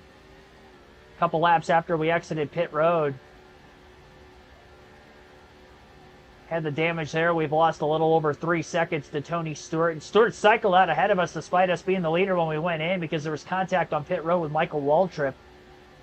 I got to his inside when we hit the commitment line. His pit box was one of the first ones, so he tried to get into his pits as I was underneath him, and he kind of crammed me down into his pit box with him. I had to back up, get out of the way, and I'm surprised I was only 2 seconds off the lead, to be completely honest. I was expecting to be further back in traffic, and the fact we actually came out in second, Jeff Green had a slower stop than us. He was behind us when we came in, though, so I almost wonder if he got held up because of all that going on also. Like his car might have had to stop while I was backing up or something. Because once we got to our pit box, pit stop was pretty clean by the guys. Yeah, no rain tires at Dover.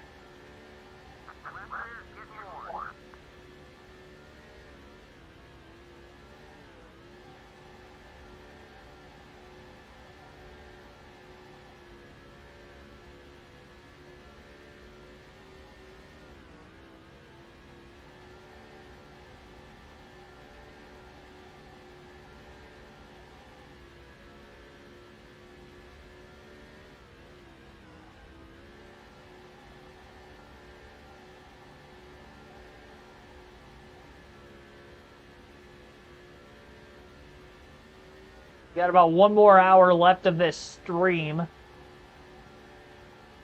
I'm hoping we can get around lap 300 by then. I don't know what time I started this race. I don't even know what time I booted this thing on because I ran some practice and qualified before we started the race itself. Obviously, a vast majority of the race is going to be on this stream, but if you want to find out what happens at the finish of this race in particular, another reason to tune into our NASCAR Xfinity Series race coverage later, because we're either going to have that for you after the Xfinity race, or we're going to have the finish at the start of it, depending on if the race is going to get delayed at all later.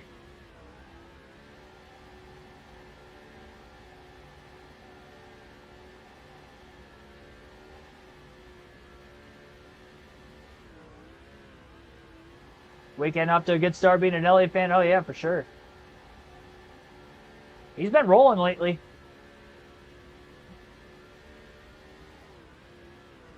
I think it's very much going to be Hendrick versus Gibbs tomorrow. Maybe Chase Elliott could carry the banner for HMS like he's done for the last 4 or 5 weeks or so. Coming off a top 3 last week at Sonoma.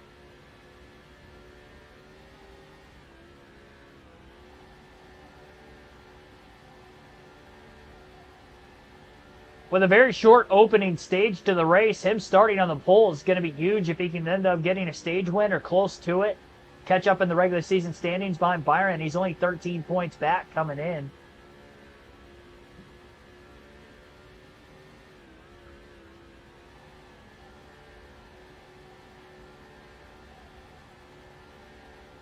Can they use the wet weather tires at Dover? I didn't think they could because of the banking of the racetrack.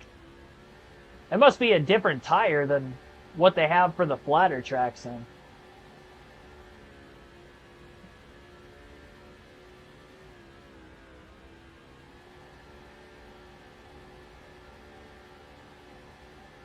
If that is the case, I guess it'd be less likely of a chance that the Xfinity race is delayed off the start then.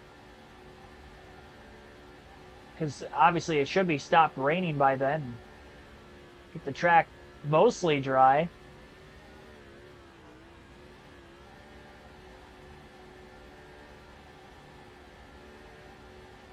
I was already expecting a wild start to the Xfinity race, and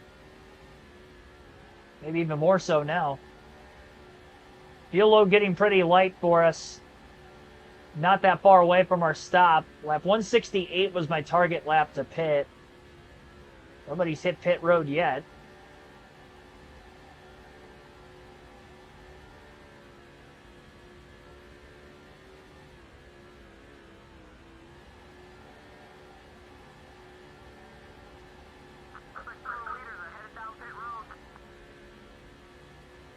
Who do I have winning the in-season challenge? As far as going into the tournament, I had William Byron against Christopher Bell and Byron winning it. They both got knocked out the first round.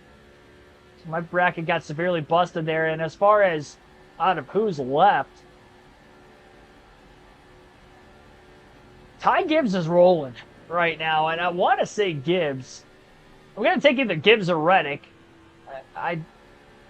Ty Dillon can make it to the finals and escape by another week, and I'm still not going to believe it. I'm not going to believe in the hype until he wins the damn thing. So,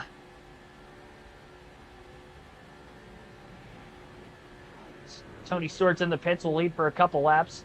But, yeah, whoever wins that matchup, between Reddick and Gibbs, I would lean more towards... Gosh, speed as of late would say Ty Gibbs, honestly. But Reddick also had a decent run the last few weeks.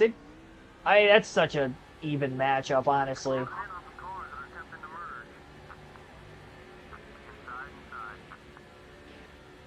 I'll have to look more in depth on the Dover stats before the pre-race tomorrow. I'll have a better answer for you than what I have now. All right, make sure I wasn't going to speed there. Clean pit road entry this time. Nobody around us. Don't have to worry about getting crowded by Michael Waltrip.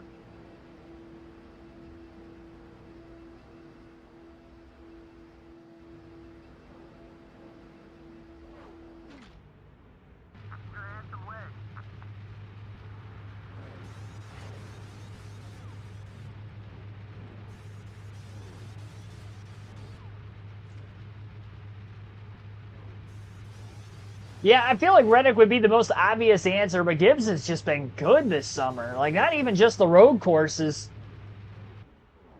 He's been picking up the slack from where he was those first 10 races. Justin Besaw, thanks for tuning in.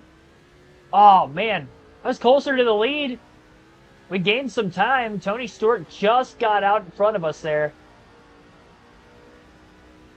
We're going to be in second place still, but a lot closer to Tony Stewart than what we were.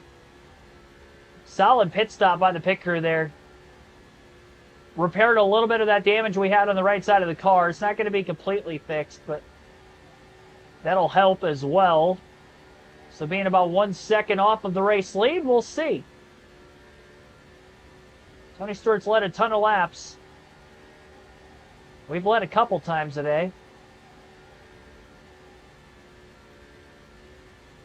But things are definitely more interesting than what they were. Eyeballing lap 252 as our next pit stop, which should be before the end of this stream. Again, we're going to be finishing things off at 4 p.m. Eastern for this race. But we'll pick this race back up again on the Xfinity Series side. I won't leave a cliffhanger.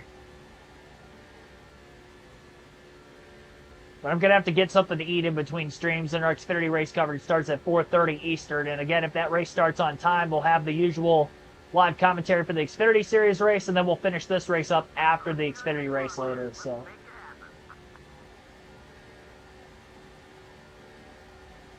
if you're new to the... Well, hang on, we got a caution. First yellow of the day at lap 173.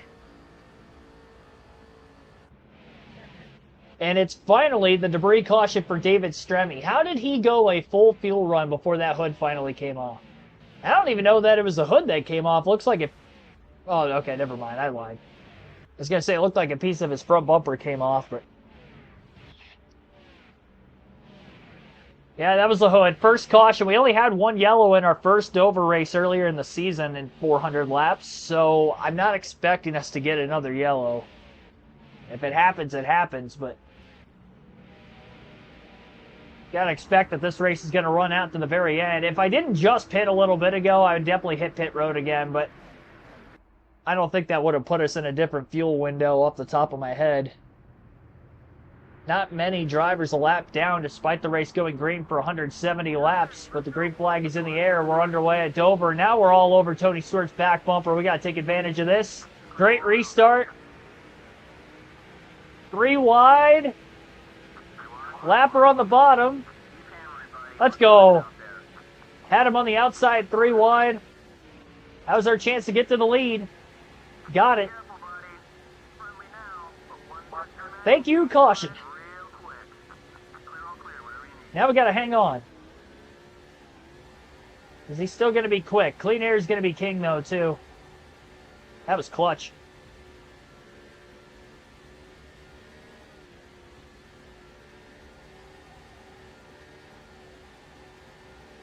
Regine Huddleston, thanks for tuning in.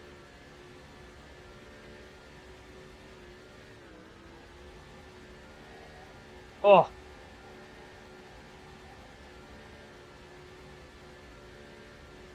Keep an eye open for you on TV for the Tigers game. Where are you sitting? Do you know yet? At Comerica?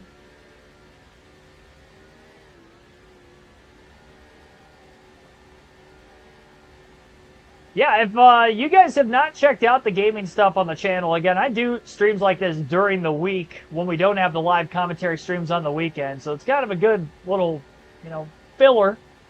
Do full races like this. Currently working the NASCAR 08 season. When NASCAR 25 drops, I do plan on doing the full races for that as well, just as we have for the EA games that we've gone through on the channel so far. Thunder 04 through NASCAR 08.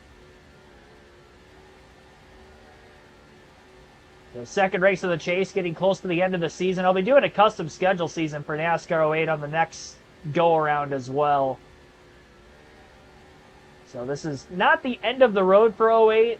We'll be doing another season for all 3 series.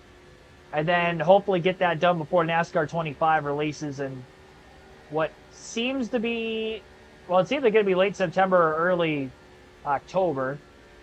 They haven't had the official release date yet, but they should be announcing an official release date pretty soon.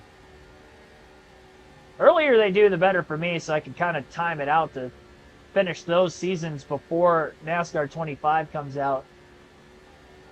And I also, I don't think I will be getting an early release necessarily of the copy of the game. I would love to. But I don't know if I have that kind of a pull.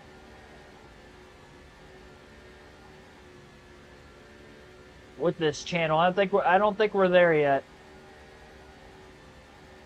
I don't even know how to go about that. I've seen other NASCAR YouTubers in the past with NASCAR 21 Ignition. There were a lot of them that weren't even necessarily NASCAR gaming YouTubers, but they got early releases of that game. I don't even think I had 1,000 subscribers at that point. I mean, we were very new to the channel. I don't even think we were a year in. I wasn't doing live commentary streams at that point. Those were the early days of the channel. And now we're at where we're at.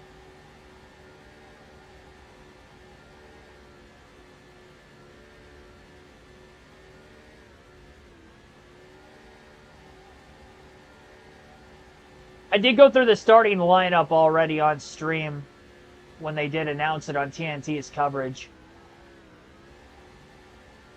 Chase Elliott going to be on the pole. Chase Briscoe, front row, starting in second place with him.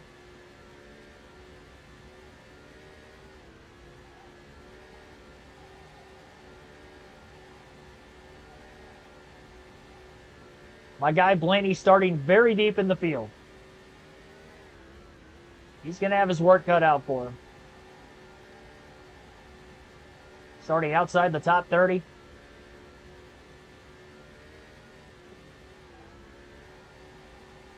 Jeff Gordon, who came into this race third in points, is in third spot right now. Tony Stewart in second, obviously trailing us.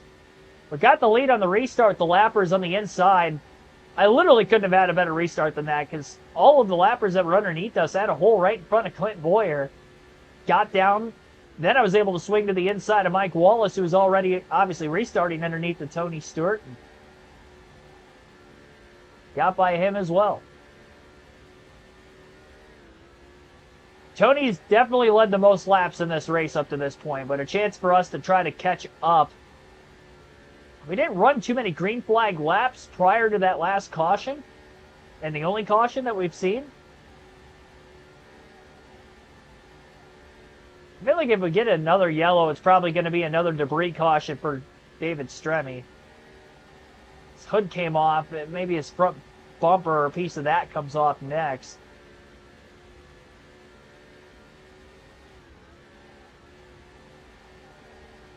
Our window's going to be pretty evenly spaced out as far as making it on fuel the rest of the way with 2 stops. That caution didn't come out in a weird spot like it did the first race we had here. And I was able to go off sequence with everybody and manage my fuel and win the race that way.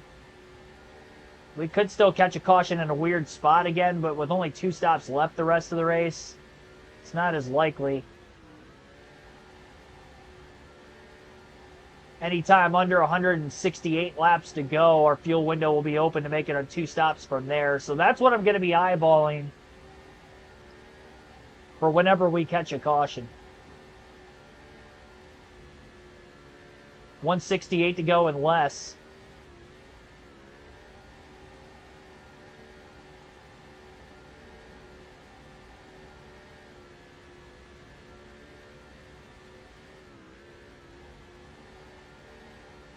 I have a feeling I'm going to be racing with Tony Stewart and Jeff Gordon for the rest of the season for the championship. The fact that they're running second and third right now, and they were second and third in points. I think Gordon finished second in the last race, so he's had a good start to the chase. New Hampshire. I can't remember where Tony Stewart finished, but I'd assume he had a good day with him being second in points. Just a higher seed than Gordon when it all started. Only reason he's ahead of him.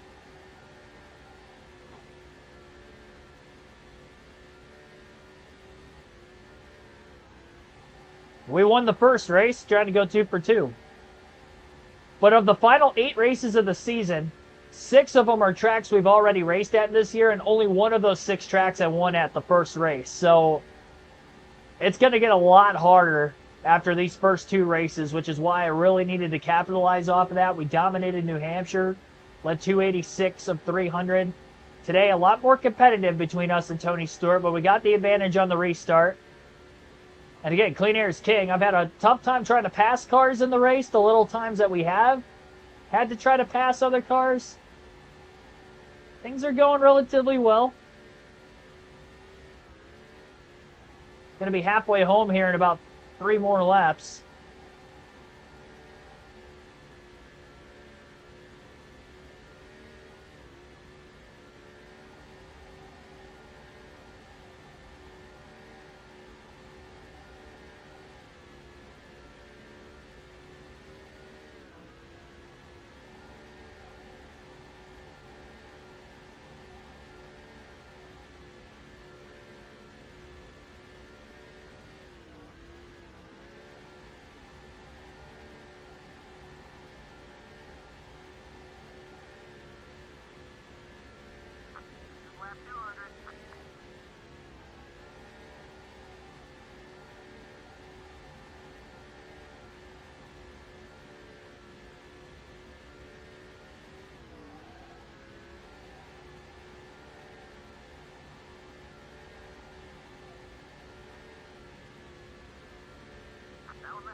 All right, well, we're halfway. We ran the length of what the Xfinity Series race will be later, 200 laps. Half of the Cup length.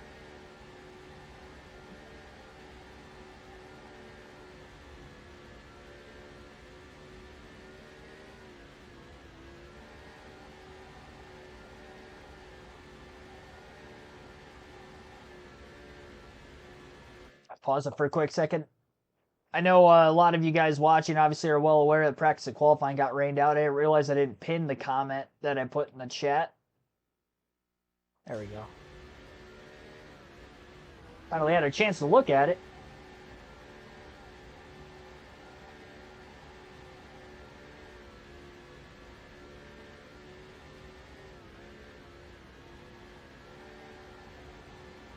At 21.422 that I put down in the first run of the race still holds as my fastest lap. And I think with the bit of right side damage that I got from the contact with David Stremme early in the second tire stint, I don't think I'm going to be able to top that fastest lap. Even with fresh tires and clean air, I just don't see it happening.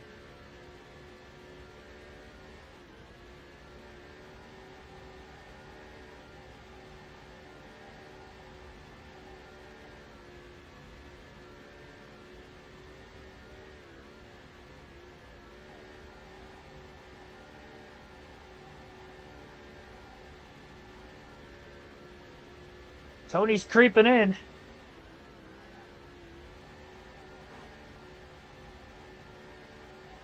A little too close to our back bumper. He got tight. Jeff Gordon's now going for second.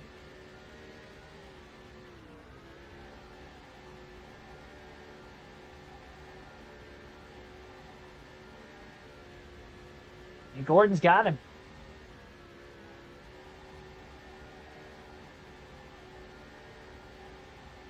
I noticed, I think Michael Waltrip got the free pass during the last caution, so he's not a lap down anymore.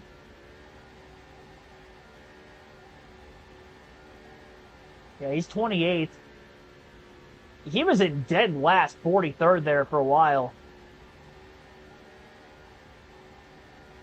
There's somebody who blew an engine at some point during the current green flag run. Is it Jeff Green? Looked like it might have been his car on pit road. Oh, wow. And speaking of which, somebody made hard contact with the wall in turns 1 and 2. Didn't result in the yellow. It's the second time we've seen pretty heavy smoke around the racetrack in the race today, but no caution for it. You wonder if there's going to be cars that are lingering around with some sort of damage now. The 2 cars earlier, Mike Wallace and AJ Allmendinger, that we knew were the brunt of the contact down the back straightaway because we caught up to them in lap traffic pretty quickly after the fact. They didn't really have much damage on their cars. We'll have to wait and see if there's much damage on those who just made contact with the wall earlier. You can see the skid marks going straight up there. I doubt it's more than one car. Or I doubt it was just one car, and it was probably more than one. Probably a similar facet as to how we ended up making contact with David Stremme earlier, where somebody just got clipped on the right rear of another driver. Middle of the turn. Both ended up in the fence.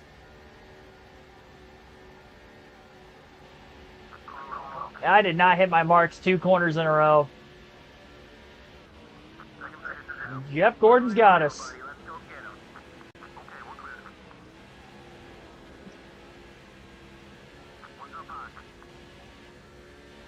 Five bonus points for Gordon. I don't think he's led today up until then. He got his 1 lap, and then we got him back. You're lucky, Jeff.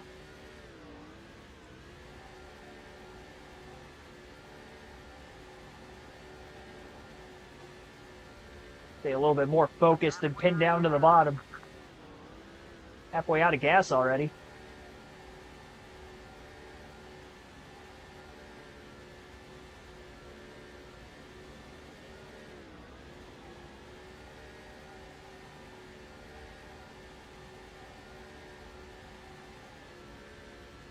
Tony's got a huge line of traffic behind him.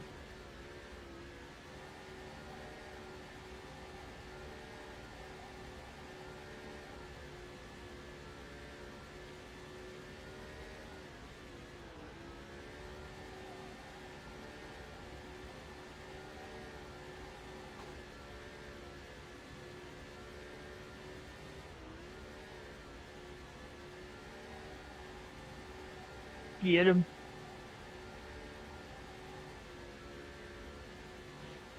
Yeah, I knew Jeff was going to be flirting there. I didn't see him in the rear view. He was looking low the whole back straightaway. Got a little bit wide out of turn 2. Wasn't bad, though, because I didn't hit the wall by any means. Just trying to race back to the gas as soon as I could.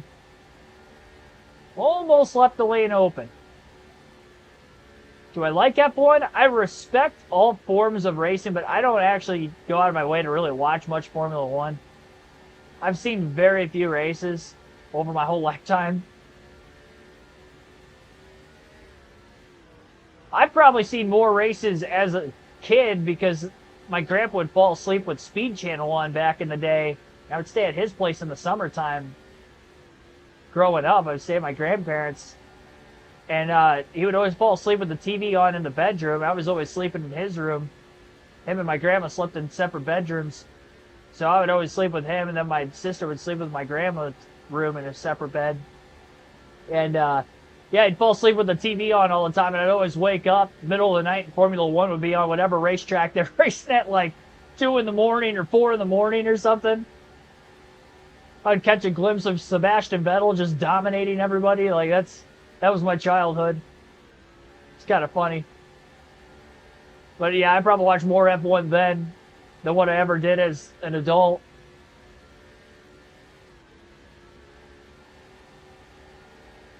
My earliest memories of watching Formula 1 on Speed Channel. And he wasn't voluntarily going out of his way to watch it. He would just be watching whatever was on Speed Channel, especially if it was like the night after a cup race. He'd probably be watching Dave Despain and then fall asleep. Yep. Yeah, my grandpa snores a lot. That's why they sleep in separate rooms. Yeah, he snores pretty loud. That's probably what woke me up at like 2 in the morning while the F1 race was on. It probably wasn't the TV. There'd be some nights I'd wake up and I couldn't get back to sleep because he was snoring so loud.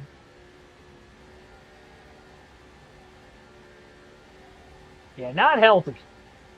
That's for sure.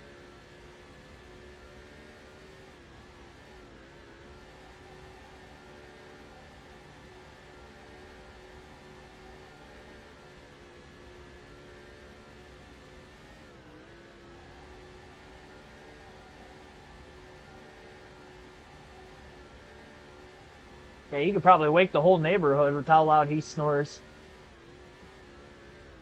I don't know if he does as much anymore now that he's on oxygen. I've never, like, spent the night with him in recent years to know that or not.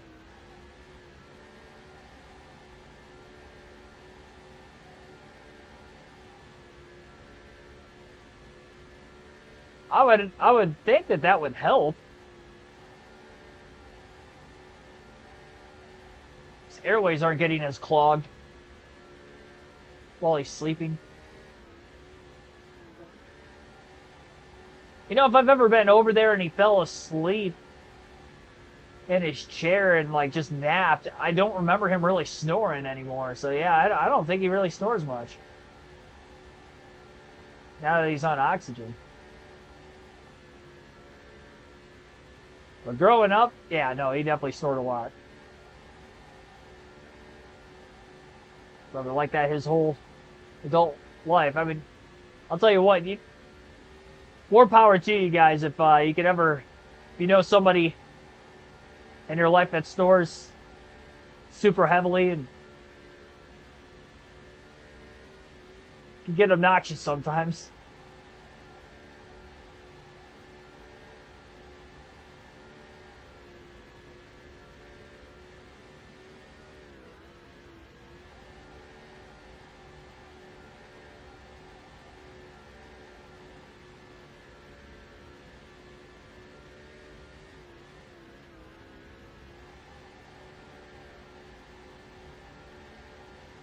Tony Stewart's lost sight of us. He's still in third. And he's really holding up a pack of cars back there. But he went from dominating the race to now he's not one of the top two anymore. And Jeff Gordon's kind of taken his spot as being a contender for this race win. So without the caution, we were looking at lap 252 to pit. We might be able to go a little bit further than that with the yellow flag laps ran. So I'm going to have to gauge it off of when everybody else pits.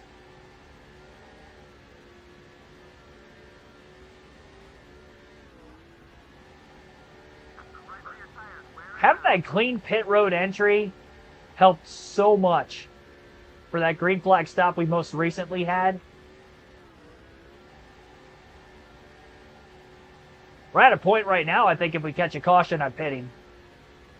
We're at 170 to go this time by. And we can make it on 2 stops in the final 168 laps. We definitely restart with less than 168 to go.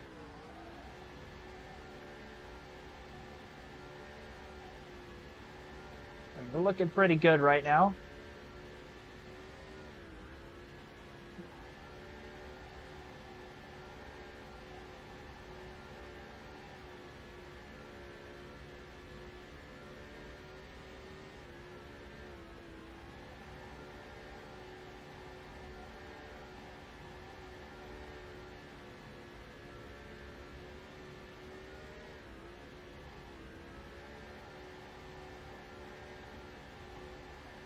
Your uncle snores loud. I'm sure there's that one person in everybody's family that's a super loud snorer. Mine it just happens to be my grandpa.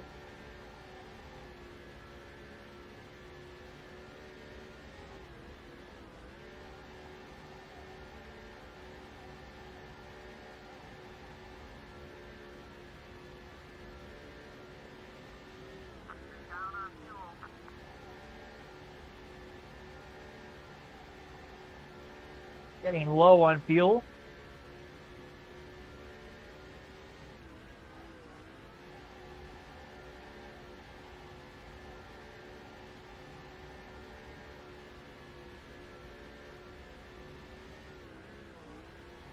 Oh, your friend's uncle, not yours.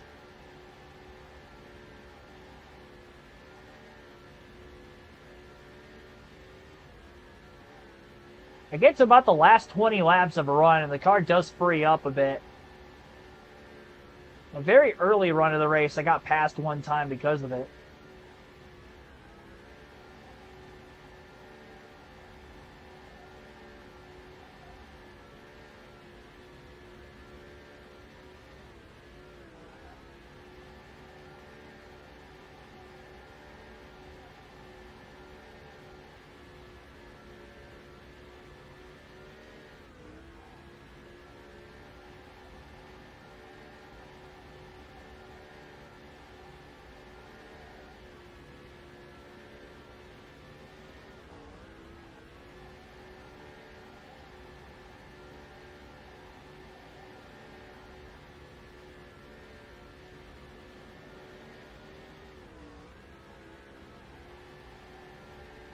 Jeff Gordon looking to make a pass.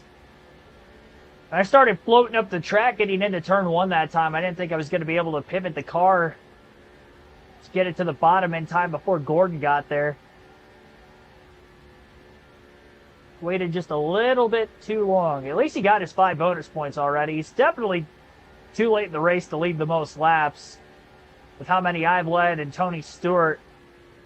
We have more of a chance to beat Tony Stewart for the most laps led with him not in second place anymore.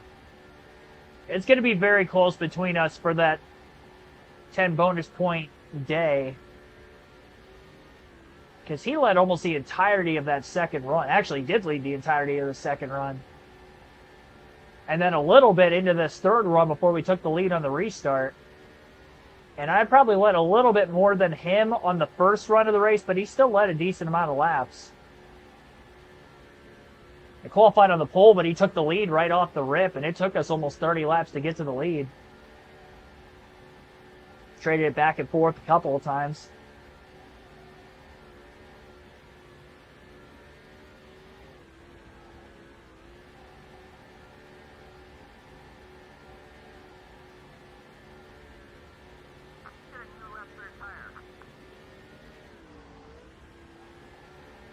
Jeff's putting a lot of pressure on me right now. You can tell his car's a little bit better on the long run than mine.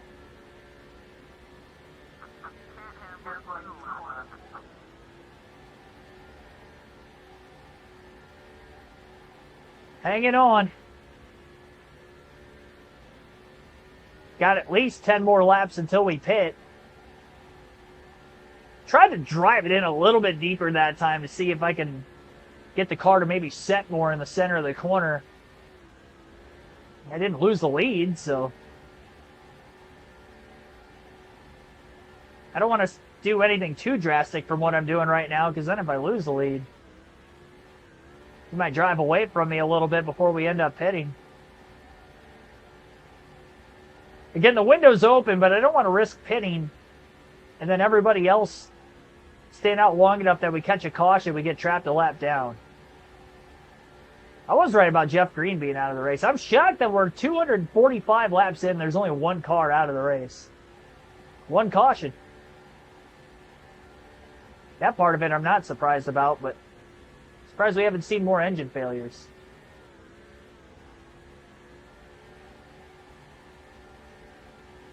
Yeah, and these will probably be the last pit stops on this stream. So I don't think we'll make it to the final fuel run of the race by the time this stream ends at 4. Only got a little less than a half hour.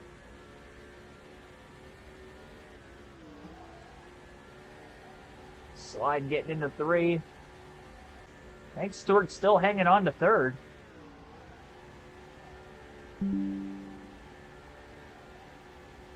Casey Kane sailing this thing off in there.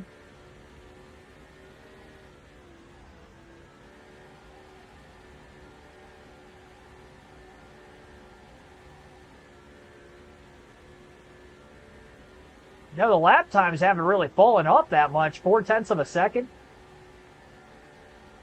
from our fastest lap of the race.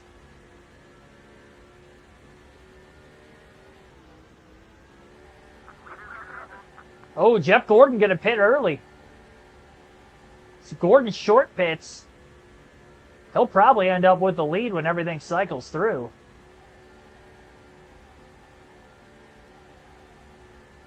Our fuel light just went to flashing. It wasn't even flashing when he pit. I'm going to be able to take it a couple laps past lap 252. I'll probably pit at lap 254 just to be safe. I don't want to run it too far. We had 3 laps of caution. So running it 2 laps past when I would have originally scheduled the pit, I think is okay. But yeah, I'd be shocked if Gordon doesn't end up with the lead. He had a clean track to pit with, too. A lot of other cars are coming in.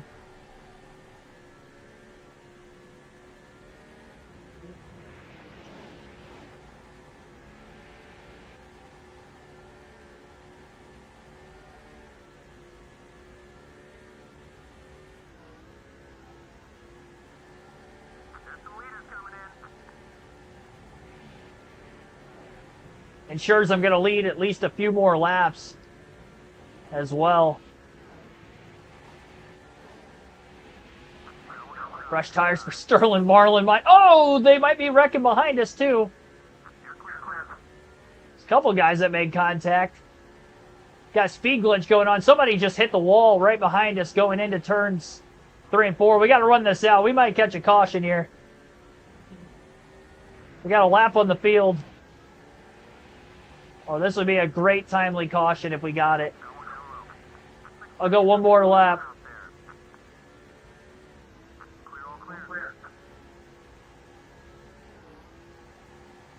I believe everybody has pitted. You got cars that are still cycling off of pit road. We'll pit this time by.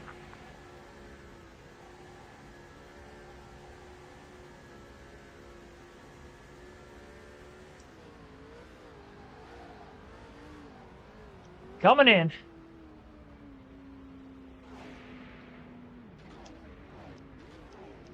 Tried to get a little bit more of it that time coming into the pits. SVG is starting 6th at Dover, definitely on a heater. Yes, he is. Biggest fear, snakes, easily. Hands down. I mentioned already that on the channel before, I grew up in like a there was like a woodsy area back behind my house. I had snakes in my backyard all the time when I was a kid. They would be in the garage, the shed. Like, I'd go to grab like a ball or something from the garage. Like, they were everywhere. I couldn't do the kids things that kids would always do without snakes being in my yard, so... Yeah, that, they creep me out to this day. Whenever I see one. Man, lost a little bit more time than what I thought I was going to. Work our way out of the pits. Dave Blaney's in the top 5. Let's go, Dave. Up to 5th. Tony Stewart got back in front of us, but Jeff Gordon leads. He only led 1 lap the whole race up until now.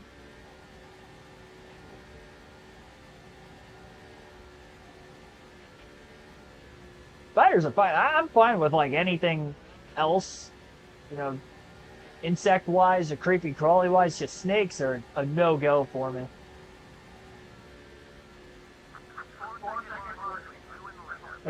Even pictures of snakes can get me, depending on like what the format of it is. Usually if it has anything to do with like another human touching the snake or something like that, I'm like, oh no, how could you? I'm like yelling at the photo, run, it's gonna kill you.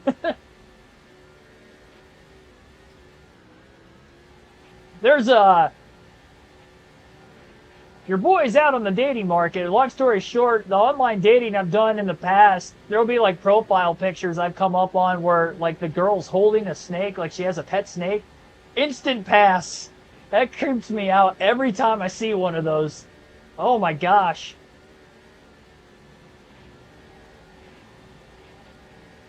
I kinda yell sometimes when I see that. Especially if there's like nobody else around, and I could be obnoxious about it a little bit, but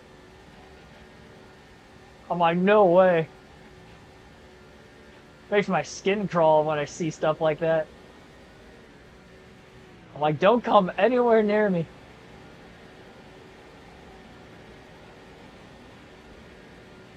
More than 100 laps on 1 set of tires? I'm sure I could, but knowing how loose I was at the end of that last run especially, I don't know that I'd want to risk that. If you're saying, for instance, to go fuel only on the final stop of the race, that'd be a little too risky. Closing the gap a little bit. We had a little over 4.5 seconds to Jeff Gordon and about 3 seconds off the lead. Passing cars is difficult though, so we've got some lap cars and obviously lead lap cars in front of us. Kyle Petty in the 45s right there. Kyle Busch, by the way, the last time by blew an engine. There's somebody else that also blew a motor pretty recently before Busch. And Jamie McMurray was the other driver. Okay. So Jeff Green, Jamie McMurray, and Kyle Busch have all blown engines in this race. JC, thanks for tuning in. Xfinity race is about to start. Well, we've got a while yet. I doubt they moved the start time up.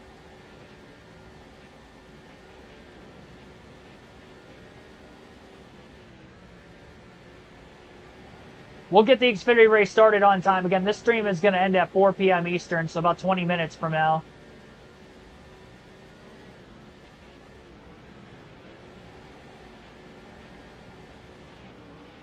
Oh, I overdrove the car there. Well, caution's out. Second time today. Probably debris. Well, maybe. Hang on. We'll see if he wrecks. J.J. Haley. Bringing out the yellow. Looks like it was probably debris. Kyle Busch is not in the chase. He was actually the first driver that missed. He's 13th out of 12 that could have made it. Yeah, we're definitely not in the window to make it on fuel, so I'm staying out. David Reagan's in third. I saw him ahead of me. I didn't realize he was on the lead lap. At 4? I think the pre-race starts at 4, but the race starts at 4:30. If for some reason they get engines fired, we'll definitely start that stream earlier. I'll get the broadcast up on my phone just so I can see something. At least for me. Yeah, countdown's at 4, and then the race is at 4:30. We don't do elongated pre-races for Xfinity or truck races. Well, I had a good restart the last time from second, was able to get to the lead. I got to the bottom, but I got hung on Robbie Gordon's back bumper, and that wasn't going to work out very well. Might get by David Reagan at least. Jeff Gordon leads. Yeah, it wasn't the greatest restart. Still got one spot out of it. Jimmy Johnson's not even on the lead lap. Man. Tough day for Jimmy.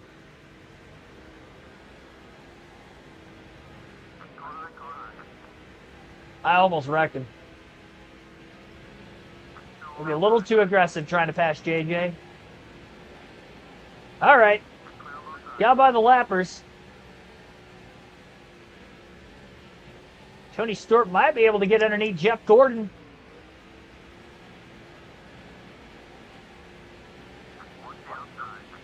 Gave us a pathway to get to second. Stewart's going to hold on for the lead. Oh, no! I overdrove it. Oh, wow. Hang on to it. Hang on to it.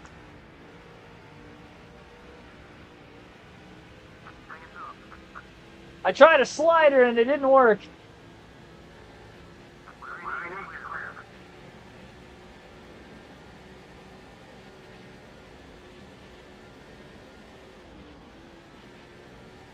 Question for the trivia? I don't know yet. Definitely going to be something Dover related.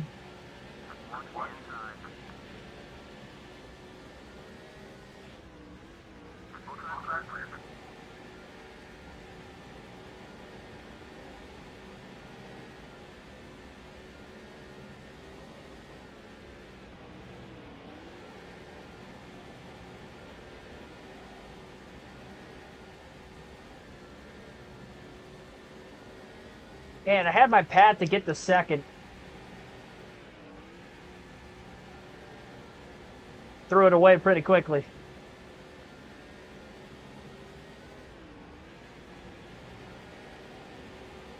Team Toyota is what you're thinking tomorrow? I would say that they're the favorites also. I would agree with you. I'm pushing really hard. I'd like to get to the lead before I have to stop this thing. About 15 minutes.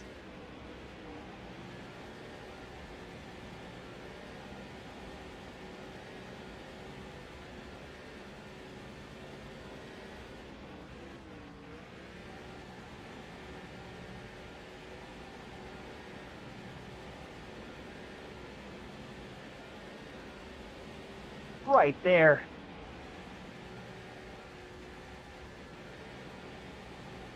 Car's a little bit free with the damage. Gordon going for the lead.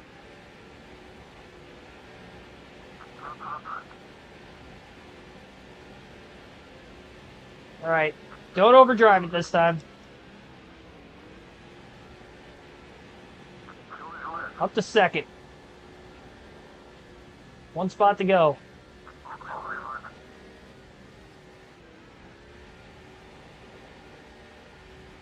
And from a long ways back there to sail it off into the corner. He beat me back to the gas.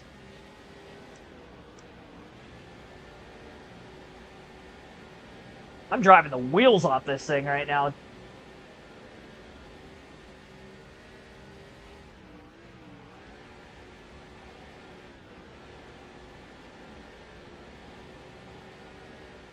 Two sets of tires left the rest of the way, but we're probably only going to pit one more time, and I would imagine that would be the same for the rest of the field also.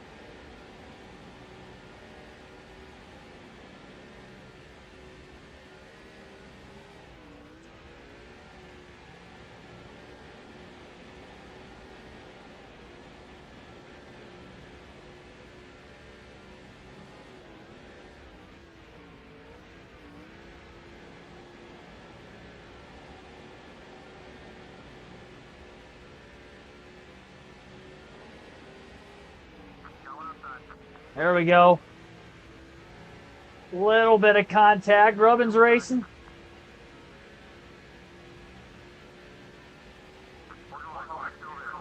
Got him.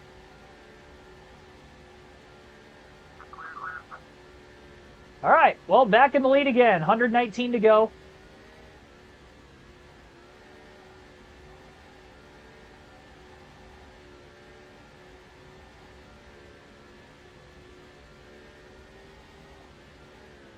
Wonder if there's anybody else out there with debris. We haven't had a restart where I've been in the lead yet.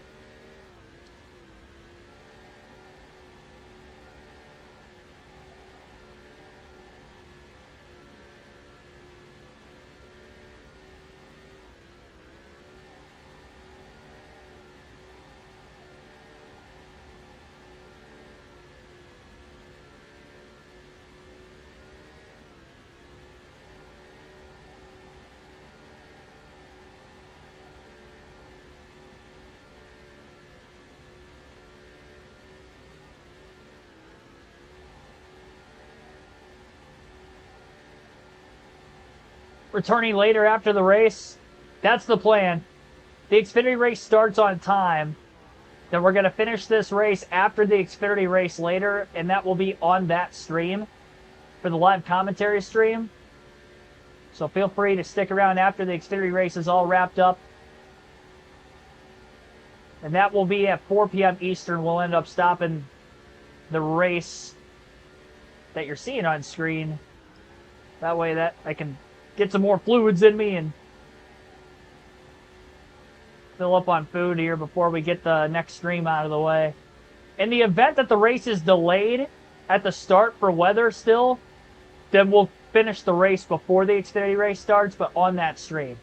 So either way, we're stopping this stream at 4 o'clock, and there will be a break for a half hour before I start streaming again, and that will be on the Xfinity Series race stream, which is already up on the channel.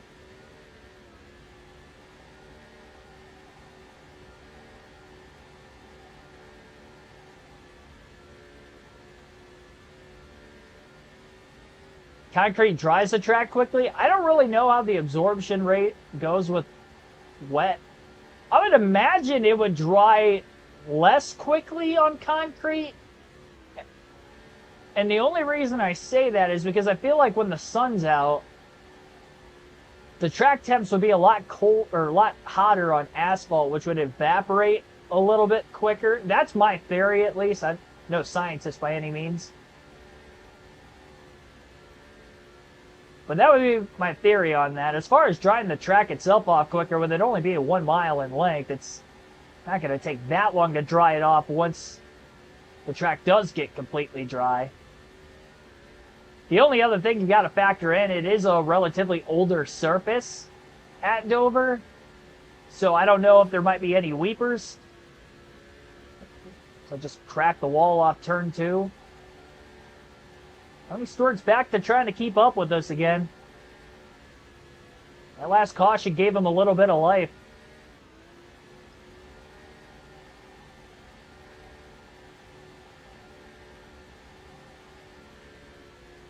I'm going to keep it on for now. I don't want to save it until I know exactly when the Xfinity race is starting. Because I noticed when I did try to save the game, there was a speed glitch on the other side of that, so I'd like to not have that, if possible.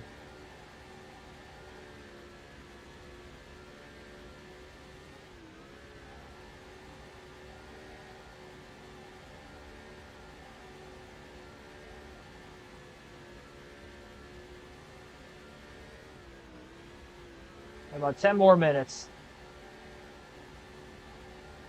Probably just get within the final fuel window before we stop things. Just 84 laps to go.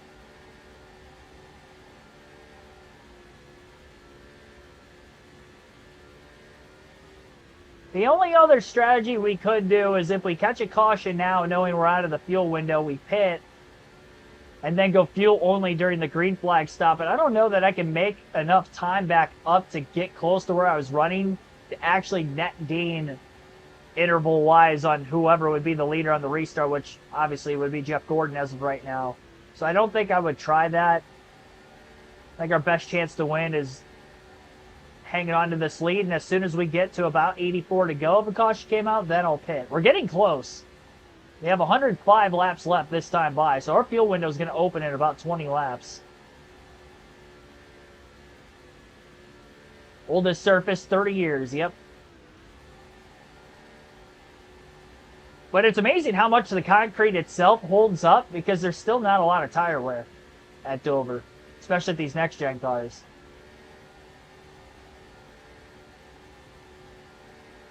It's amazing how that works. It's definitely a rough track. There's bumps. There's bumps and dips. Handling is a challenge. A lot of load in the corner, fast speeds.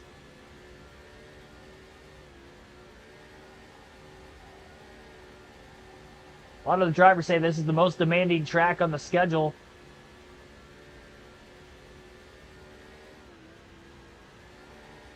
You're not as physically fit or looking to be physically fit for one particular race. 400 laps at Dover would probably be up there on the echelon of that.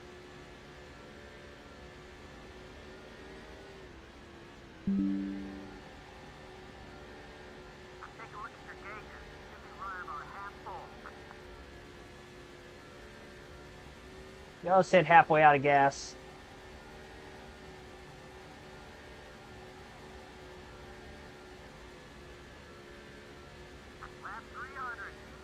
Booms. Goosebumps? Yeah. Not those kind of bumps.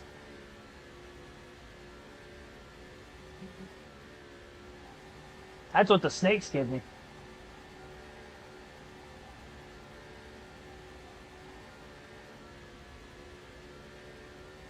$100 to go.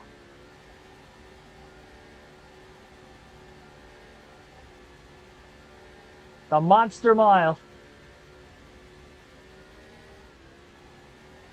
Yeah, I'd be tight as to whether I could get this race done before 4:30 if I raced it on, but I need to get some food, so. I knew 2.5 hours was going to be cutting it kind of close.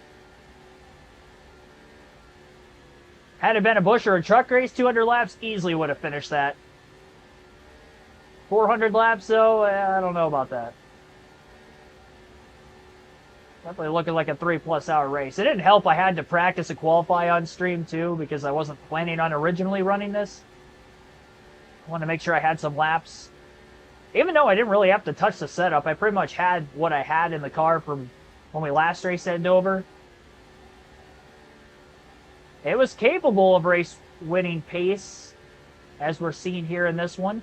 It's still going to be really close on the laps led side of things between us and Tony Stewart.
I do think I have to be on the short side of the last pit stop. As soon as I start to see cars pit, I think I'm going to have to try to peel off and not lose as much time as I did on the last stop. Caution kind of helped us catch back up to the pack a little quicker, and we were able to get the lead a handful of laps, or a dozen laps or so after that last restart. So probably looking earlier than, I mean, if we go green, we did have a caution on this run. We pitted at 254, so I'll add 2 more laps, 86 from there. I think we can go to 60 laps to go before I pit on fuel if I tried to push it as far as I could. But again, with 84 to go, the window opens. As soon as we start to see cars pit, I'll end up pitting. I don't think they're going to start pitting before we get to 4 p.m. Eastern, which is only a couple minutes from now. They're probably not going to pit right on the short side of the run. I would imagine they'll probably pit within 10 laps of 60 to go. And Jeff Gordon was the first of them to pit. It's going to be hard to pit on the same lap as him with us being the leader. I don't want to give up the lead, especially when I'm trying to battle Tony Stewart for the most laps led, because it's got to be really close between us.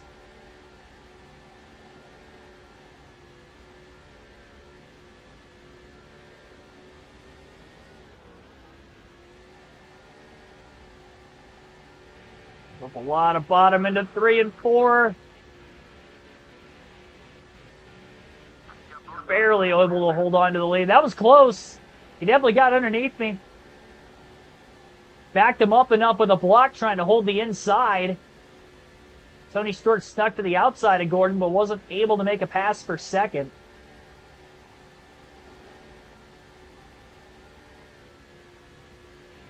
Battle heated up there for a couple laps.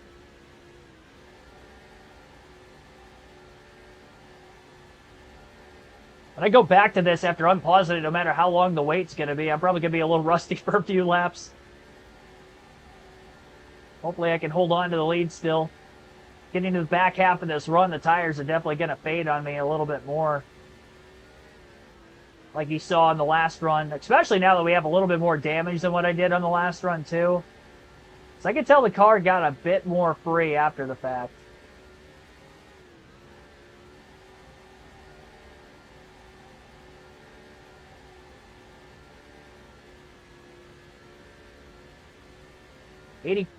Sorry. Oh, yeah, we are at about our window. We'll have 85 laps to go at the line this time by. Honestly, we're close enough now. If we caught a caution, I'd probably take. So I'll just have to remember that for when we return to the race. We'll run a couple more laps. And then we'll finish things off for this stream. I'll do my outro now. Appreciate everybody tuning in for live commentary coverage of practice of qualifying from Dover for the Cup Series. And unfortunately, with the rain out for that side of things,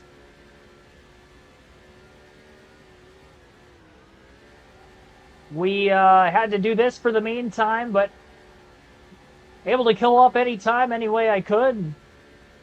Again, we will finish this race up during the NASCAR Xfinity Series live commentary stream, and that stream will start at 4:30 p.m. Eastern. If the Xfinity race starts on time, then obviously I will not return to this game until after the Xfinity race is over, but it will be on that stream. In the event that they're not going to get the race started on time because of the weather that washed out practice and qualifying for the Cup Series, then we will return to this race at the bottom of the hour and finish these final 80-something laps.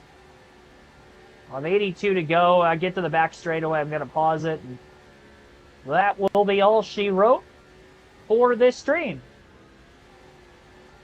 So, yeah, see you guys in about a half hour. Xfinity stream is already up on the channel. Everyone.